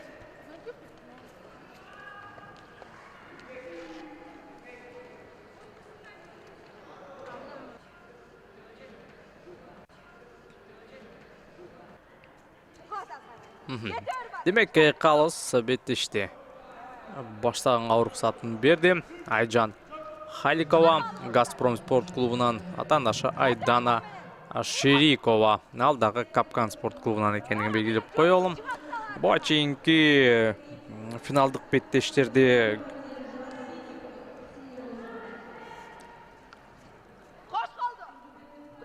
анализ кыла турган болсок, дал ушул Капкан спорт клубунан көбүрөөк спортчулар ийгилик жаратууда. Жеңүүчүлөр дагы бул клубтан көп. Кечээ күнкү алгачкы бөлүктө байкасаңыздар, менимче бир 10го жакын алтын медальга ээ болушту. Бул жерде азыр шлеми жерге түшүп кетти, андыктан ал биринчи мелейин жерге түшүрдү. Андан ары чачын түйүп шлемин кийгенге.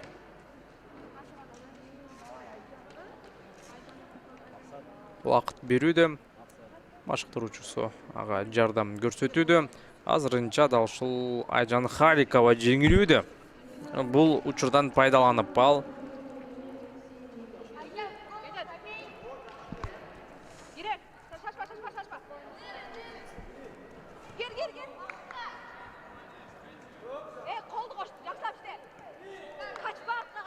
машыктыруучусунун дагы сөздөрүн уксак болот. Анын кеңешин бир гана кол менен иштебестен бутту дагы көбүрөөк кошуш керек экендигин айтууда. Өтө жакшы азыр Халикова ушул жерде тамай сок узатканда болгон, бирок упай берилбеди. Андан ары сол буту менен тамай төш тарапка узатылган сокку.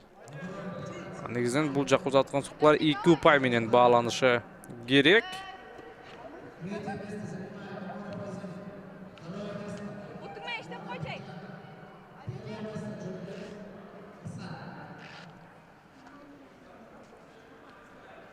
Кайрадан Айжан Халикова өзүнүн секундантына келүүдө. Жана мели колго түшүп кеткендей.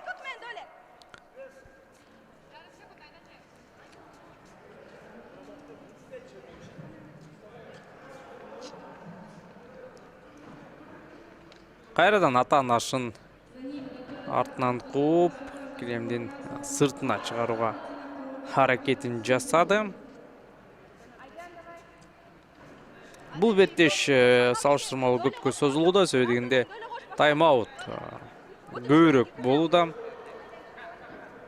Себеби дегенде Айжан Халикова көбүрөөк бирде шлемин жерге түшүрө алат, бирин мелии жакшы байланбай калат. Мына ошондой көрүнүш орун алууда.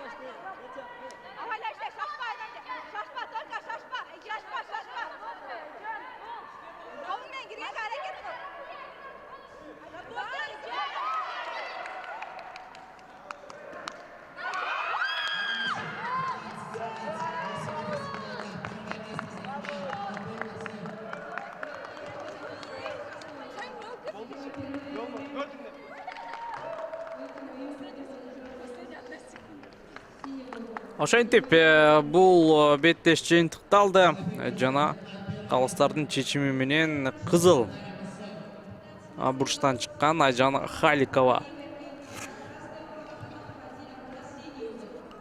жеңүүчү болуп чыкты. Эсеп 2-1.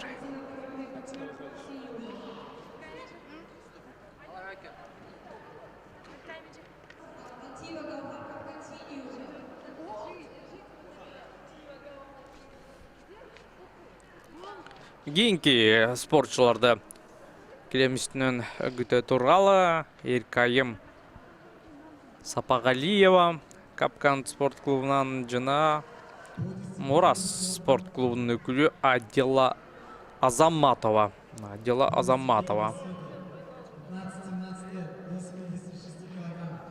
Учурда 13-14 жаштагы жаш спортчулар арасында мелдеш өтүүдө.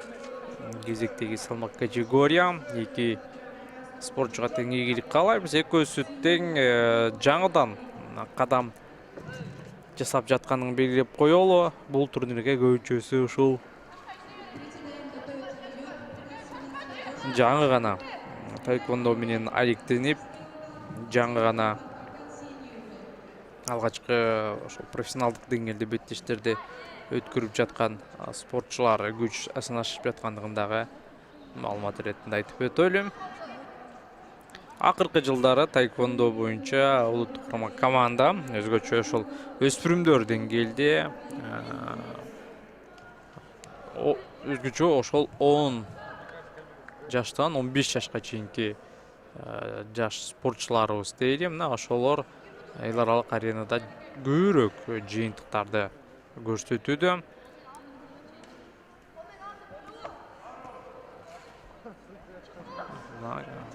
Быйылкы 2023 жылда ала турган болсок, 2023 жылдын алкагында эле Өзбекстанда жана Казакстанда өткөн мелдештерде байгелүү кайтышты. Бул кармашта Адил Ахматова, Адил Азаматова өтө мыкты деңгээлде өзүн көрсөтүүдө жана ушул мүнөттөрдө ал азырынча алдыңкы сапта.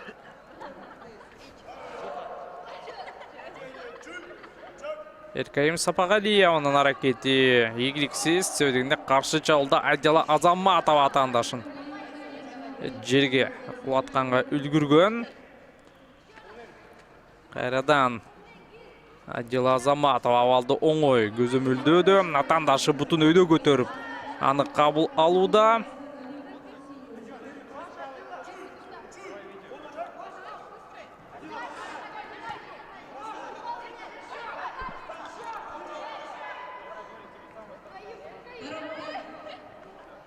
Тең атаандаштыктагы беттеш уланып жаткандыгын белгилеп коелу. Демек, эсеп 1-1 менен жыйынтыкталды. Эгерде жеңүүчү негизги убакытта аныкталбаса, анда кошумча мүнөт берилет. Азыр Адила менен Эркайым 1 мүнөткө жетпеген убакыт ичинде эс алып алууга мүмкүнчүлүк алышты. Болушунча өзүнүн секунданттары, командалаштары ага дем күч бүйрөгө аракетин жасап жатат. Ал эми Адила Азаматова болсо тескерисинче ага эч ким мындай кеңеш айта турган эч ким жок экен. Өзү гана жөн гана ойлонууда, эмнени ойлонуп жатат Эркайым Сапагалиева.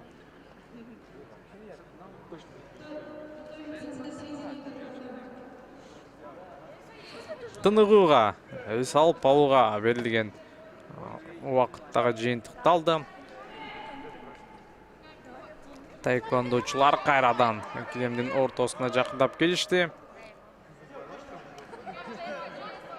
Адила Азаматованын аракети ал үчүн ийгиликтүү болду жана 1 упай алып келди.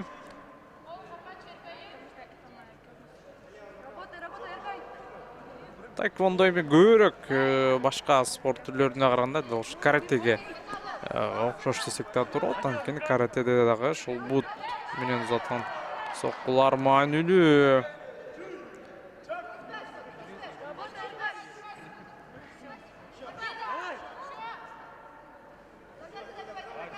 Кайрадан Эркайым Сапагалиева беттештин угун өзү тарапка буруп кетти.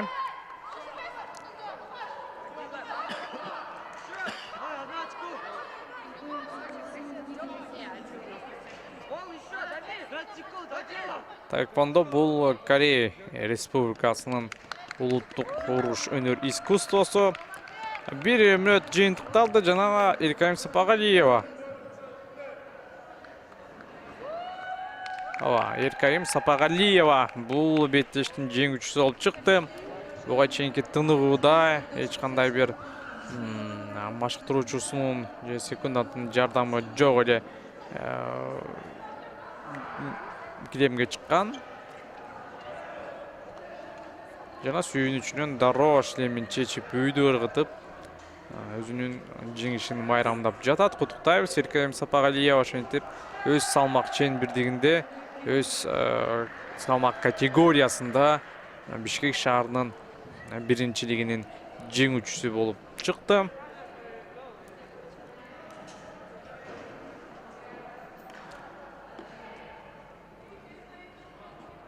Кийинки спорт чайымдар.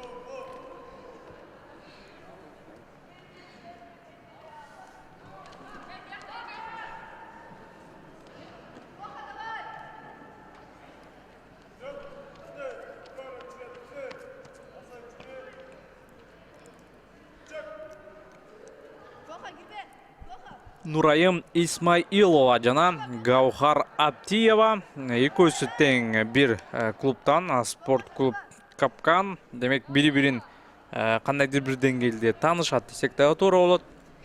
Мүмкүн албетте экөөсү эки башка машыктыруучунун кол алдында тарбияланат чыгар, бирок эми бир спорт клуб болгондон кийин бири-бири менен буга чейин спарринг кылышкан, бири-бирин машыгууларында көрүшкөн, андыктан кандайдыр бир деңгээлде бири-биринин артыкчылыктарын, ошол эле учурда алсыз жактарын дагы билет десек болот. Андыктан тобокелдикке барбастан, анализ кылбастан бири-бирин күтүп беттеш алып барып жаткандыгы түшүнүктүү. Нурайым Исмаилова Назар Керемдин ортосунда өзүнүн беттешин таңуулоого аракет кылууда. Гаухар Аптиева бутун өйдө көтөрүп атаанашын тосууда. Азырынча эч кандай деле кооптуу чабуулдар аткарыла элек. Эки тараптан тең. Эми гана Нурайым Исмаилова колу менен таамай атаанашынын баш тарабына сокку узатты. Гаухар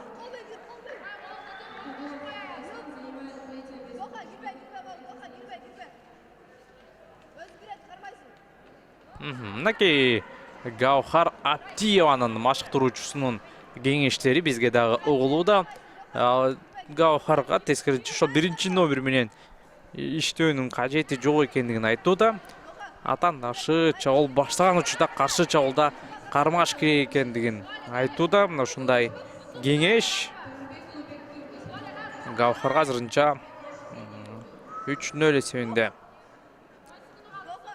алдыга чыгуусуна жардам берүүдө.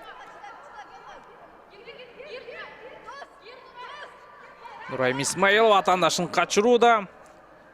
Узатылган сокку таамай атаандаштын башына келип тийди. Бир упай.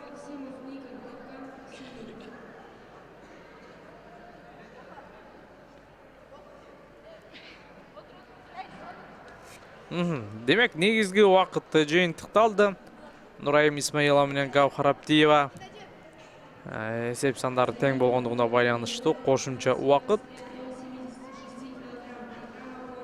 Гаухар Аптиева менен Нурайым Исмаилова да анын жанында командалаштары, дос кыздары десек дагы туура болот. Ага жан үрөп кеңеш айтууда. Кеңеш айтып гана тең болбостон өзүнүн кыймыл аракети менен да көрсөтүп берүүдө. Кантип чабуулга чыгыш керек экендигин, кантип коргонуш керек экендигин иш жүзүндө көрсөтүп берүүдө. Ал эми Нурайым Исмаилованын дос кызы дейди.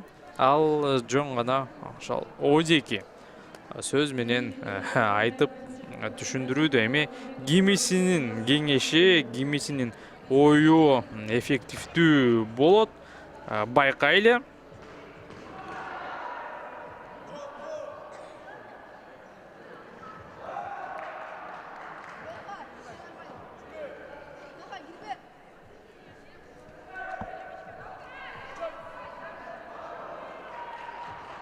Гаухар Аптиева жана Нурайым Исмаилованын беттеши дагы да уланат.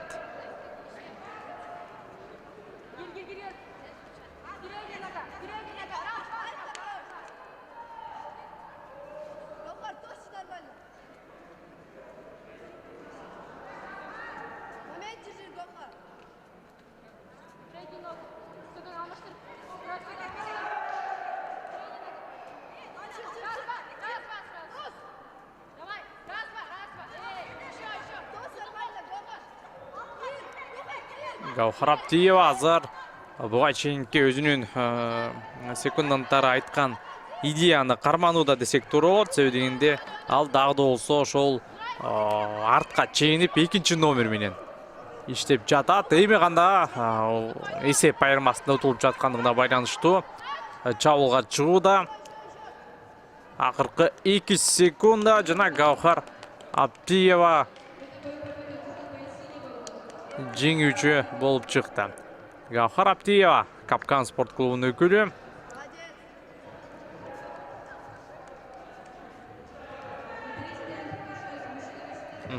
Спортчулар бири-бирин кучактап, бири-бирин куттукташууда.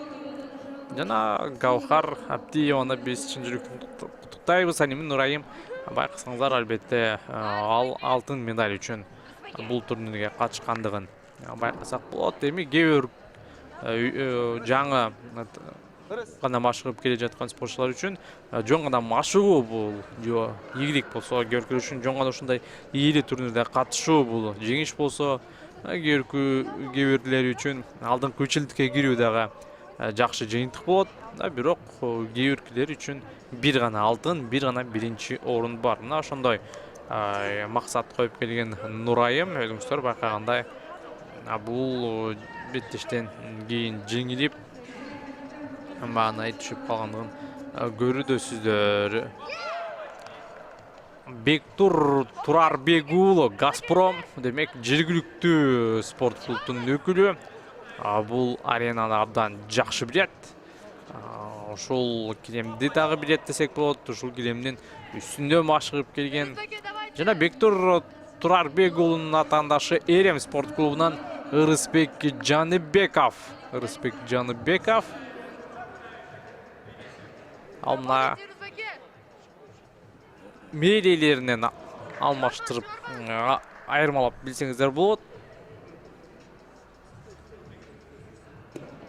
Ырысбек Жаныбеков бул көк мээлей менен беттешке чыккан. Атаандашы Бектур Турарбек уулунун мээлейи ак түстө экен. Азыр бутун бир аз кокустатып алган окшойт.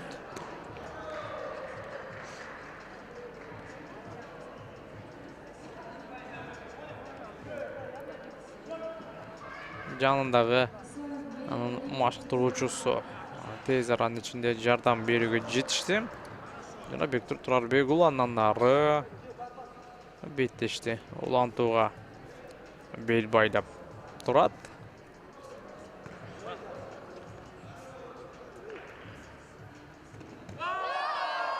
Өтө мыкты Ырысбек Жаныбековдун аракети.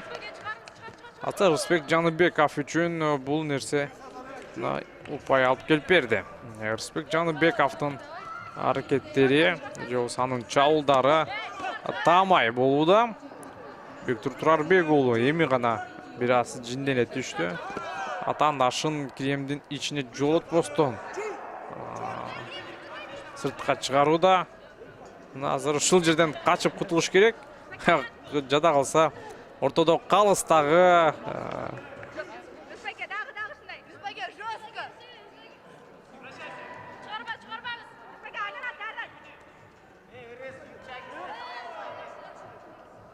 Бектур Турарбек уулу азыр калыстын жардамы менен гана ортого келди. Кайрадан Ырысбек атаандашын үркүтүп килемдин бурчуна чыгаруу аракетин жасайт. Акыркы секундалар. Жана менимче Ырысбек Жаныбеков акыркы секундада дагы бир упай.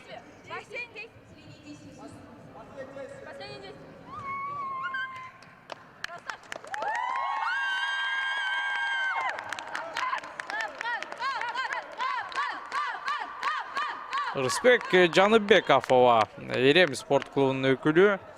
Бул беттеште жеңишке жетти. Же мына мониторду көзөмөлдөгөн. Бул беттеште негизги калыс болуп саналган Адис так чечимин чыгар элек. Эми гана чечим чыкты. Рысбек Жаныбек автобус. Бұл жеңіс менен құттықтаймыз. Чындап бұл эки таэквондочуга ыраазычылык билдирип кетели, себеби дегенде көрөрмандар үчүн ачык бир беттешти кармашты тартуулашты.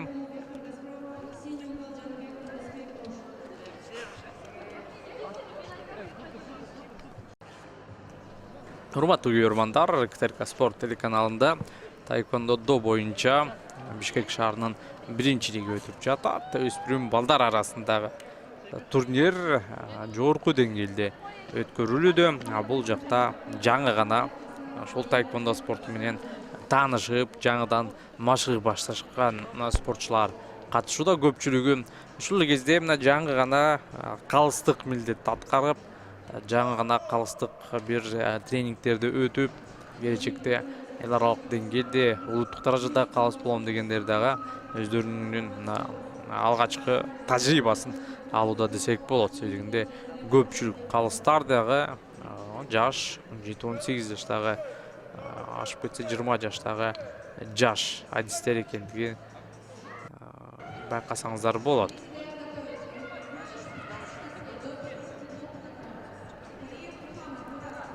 Эдилжан Артыкбаев Капкан спорт клубунан жана Газпром спорт клубунан Урмат Аликов.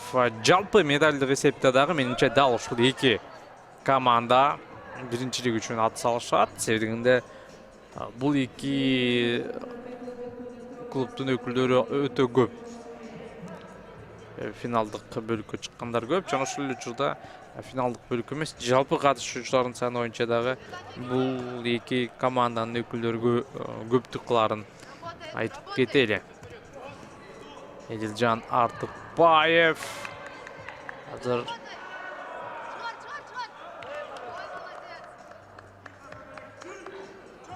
коргонууга аргасыз. Сенде Урмат Аликов мыкты деңгээлде азыр абалды көзөмөлдөп, атаандашын артка качырып жадагы килемдин сыртына чыгарганга үлгүрдү.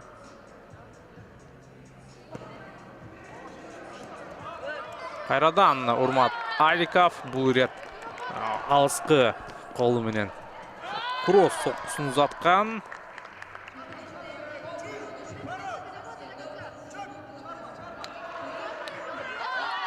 Демек, байкасаңыздар, машыктыруучусу дагы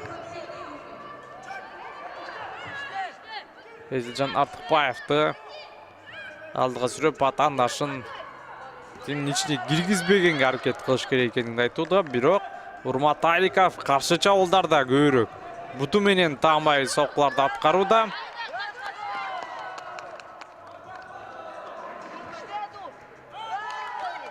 Колу менен көбүрөөк иштеп жатат Эдилжан. Жок, Урмат Аликов бул артындагы байламталар кээде мына көрүнбөй бир аз маселе жаратууда. Көбүнчөсү ошо байламтаган эмес, бут кийим, мээлей жана баш кийимди дагы тиешелүү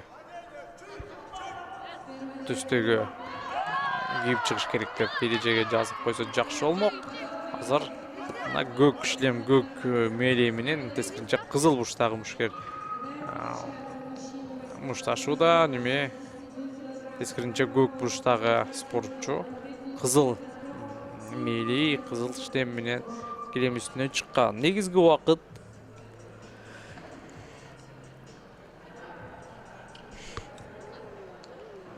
жеңүүчүн аныктаган жок.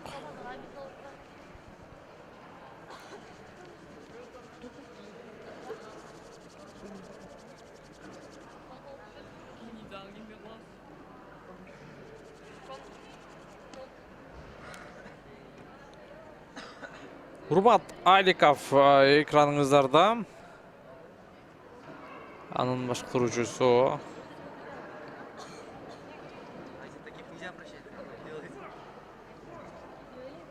ага көп деле кеңеш айтып сөз сүйлөөдө болгону анын бир аз да болсо эс алып калуусуна шарт түзүп берүүдө.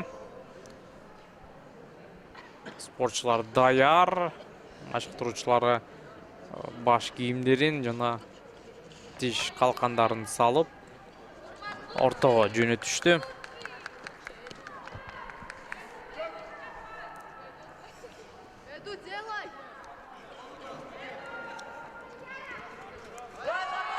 Өтө жакшы Эдилжан азыр атандашын артына чейин кууп барып жерге дагы кулатканга үлгүрдү.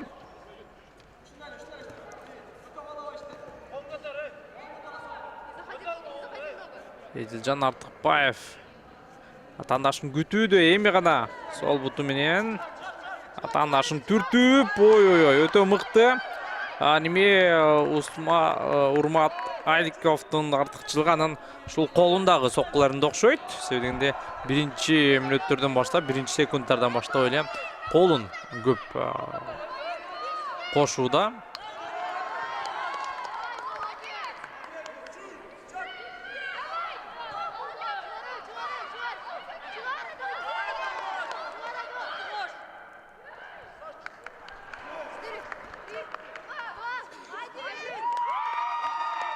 Акыркы секундалар жана Эдилжан Артыкбаев.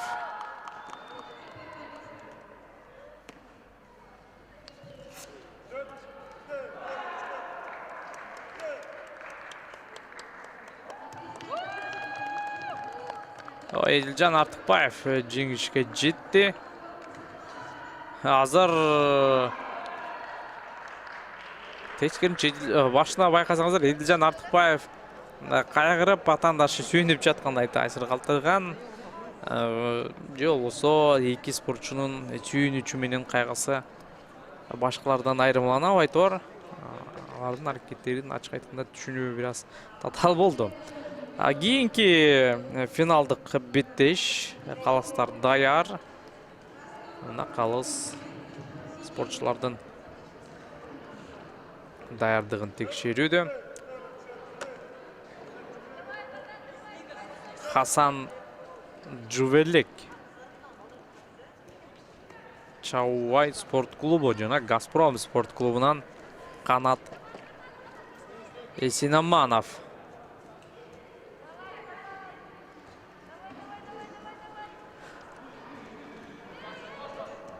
Караңыздарчы, Хасандын буту өтө мыкты, бийиктикте кармап атандашын станцияда сактоонун аракетинде. Канат Эсинаманов буга кандай жооп берер экен байкап туралы. Тамай түз сокку.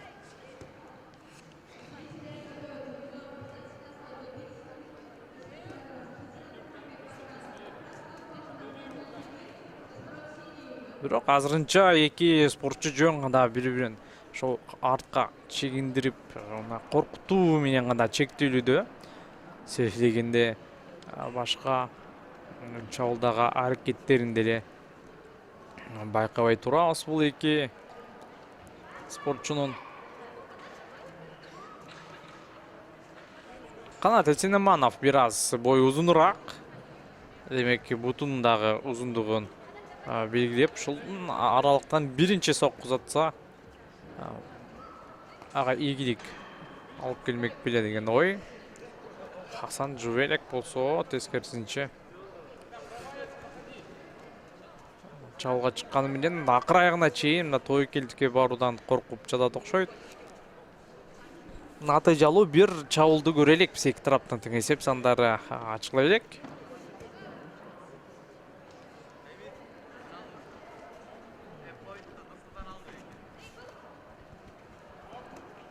Ой, өтө кооптуу жана Хасан Жувелек ошентип алгач купайларын алды жана кайрадан таамай соккулар. Канат Эсинаманов бутка көбүрөөк басым жасаса болмок. Колдордун жардамы менен гана атандашын алыстатууга аракет кылган жана эки спортчу көпкө чейин ачыла алган жок. Акыркы 30 секундада гана Хасан Жувелектин алдыга баруусу жана Канат Эсинаманов андан ары эсепти теңип кетүүгө убактысы болбой калды. Бул кандайдыр бир деңгээлде эми кызыл буштагы спортчунун бир тактикасы дагы болушу мүмкүн. Канат Эсинаманов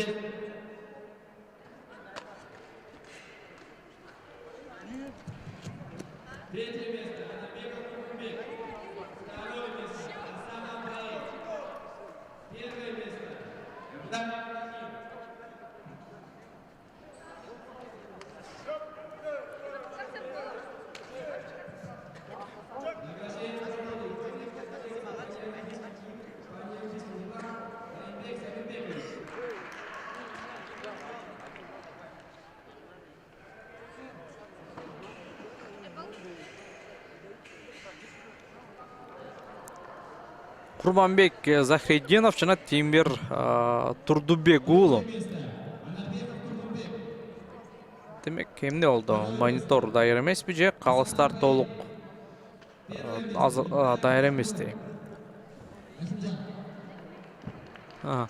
Ортодо калыста уктап калган окшойт. Темир Турдубек уулу аны ойготуп беттеште башташ керек экенин айтууда. Курманбек Захреддинов Капкан спорт клубунан, атаандашы Темир Турдубек уулу Газпром спорт клубунан келген спортчу экендигин белгилеп коелу. Жана алгачкы секундалар эки тарап бири-бирин күтүүдө. Кимиси биринчилерден болуп чыгууга барат деген ой. Акыркы финалдык беттештер экендигин айтып өтөлү. Сөйдүндө башка коңшу эки килемдеги күрөштөрдүн бардыгы жыйынтыкталды. Ошол кезде көпчүлүк сыйлык тапшыруу айземдер дагы жыйынтыкталды окшойт. Болгону акыркы жалпы медалдык эсептер дагы тапшырылатында. Ушул аренанын борборунда кубокторду дагы көрүдөсүздөр. Сыйлык тапшыруу айземинде бул кубоктор өз ээлерин табышат.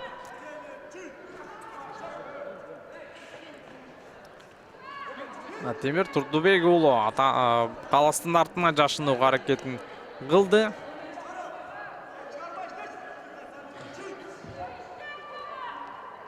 Кайрадан Темир Турдубек уулу бел тарапка кооптуу соккуну өткөрүп алгандай.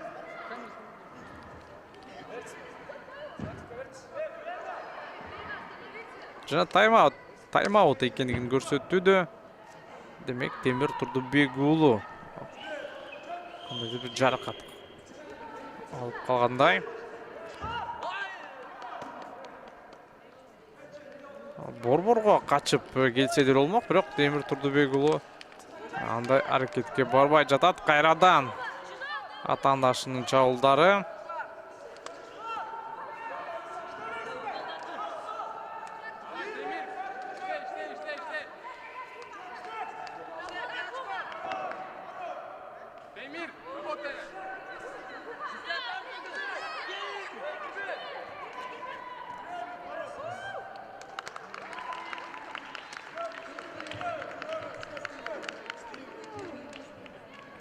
Курманбек Захреддинов жеңүүчү болуп чыкты. Куттуктайбыз, эч кандай бир сюрприз жаңылык эмес. Анткени алгачкы секундалардан баштап эле чабуулга чыгып жаткан. Атаандашы болсо ошо килемдин бурчунда гана бетти чалып барды окшойт. Борбордук бөлүгүнө жете албады. Атаандашы ага эс алууга, дем алууга жол мүмкүнчүлүк бербеди.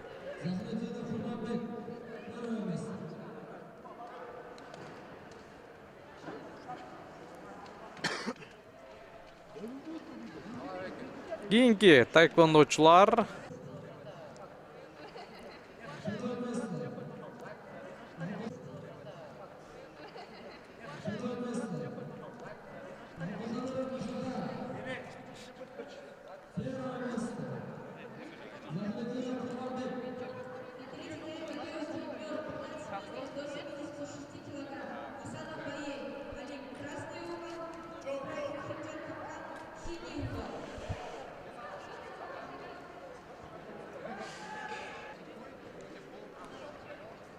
көк бурчтагы мушкердин келишин күтүүдөбүз.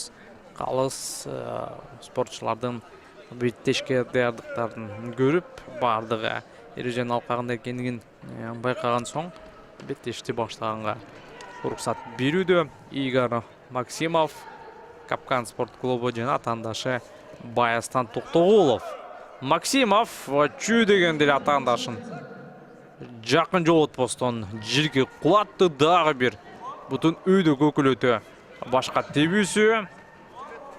Байсан Токтогуловдун аракеттери өтө начар. Кайрадан Байастан анан айланып секирип тепкени өз максатына жетпеди. Тайм-аут сурап жатат Игорь Максимов. Сөйдүндө тиш калканы түшүп кеткен окшойт, бирок машыктыруучусунан жардам сурабай эле өзү тиш калканын кайра калыбына келтирди дагы, анан ары беттешти улантууга дайыр экендигин көрсөтүүдө.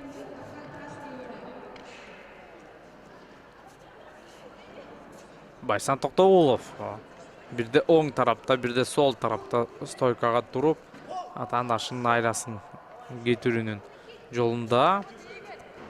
Игорь Максимов күрөк кыймылда болуп,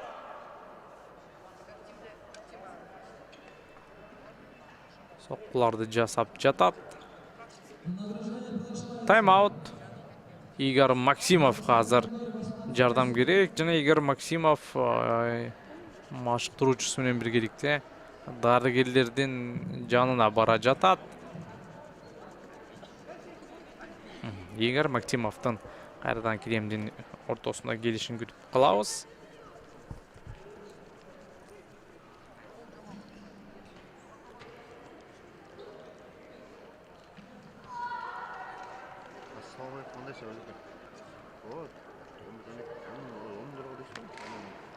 Демек, Игорь Максимов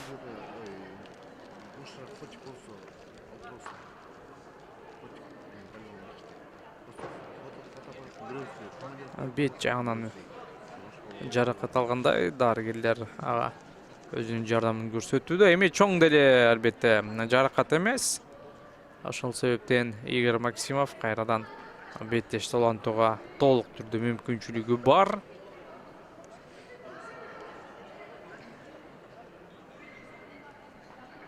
Авалдан пайдаланып Игорь Максимов өзүнүн машыктыруучусунан кеңештерди алганга да үлгүрдү.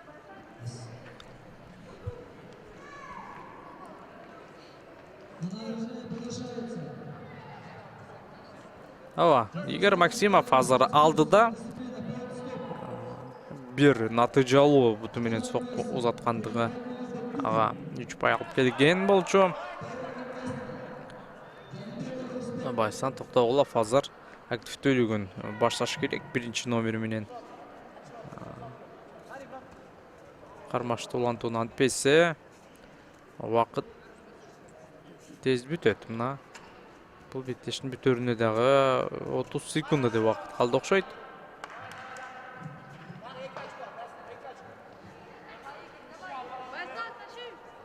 Байастан Токтогулов дагы бир упайды алды.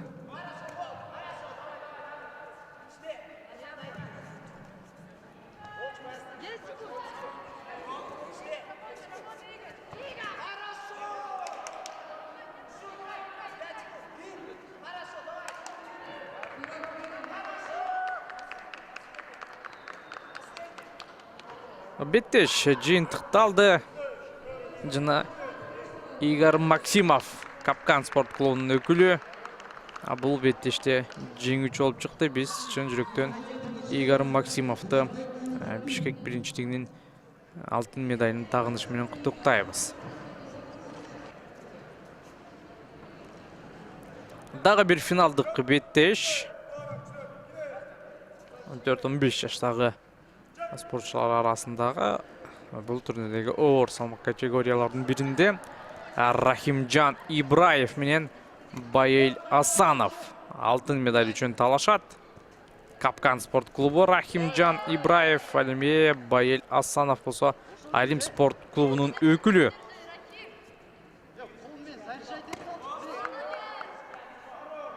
Өтө мыкты деңгээлде азыр Байел Асанов атаандашынын буту менен узаткан кубаттуу соккусунан буйтап авалды өзүнүн пайдасына чече алды.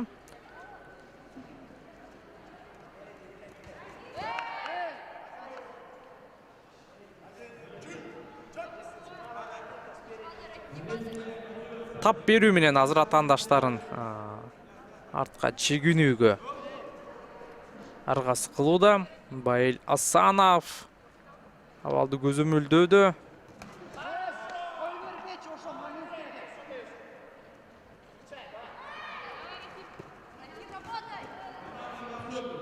Дагы бир сокку.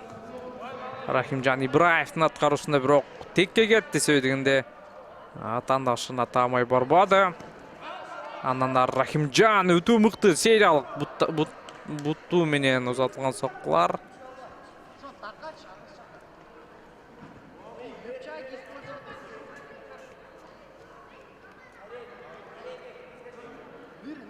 Бул жактагы дагы бир өзгөчөлүк.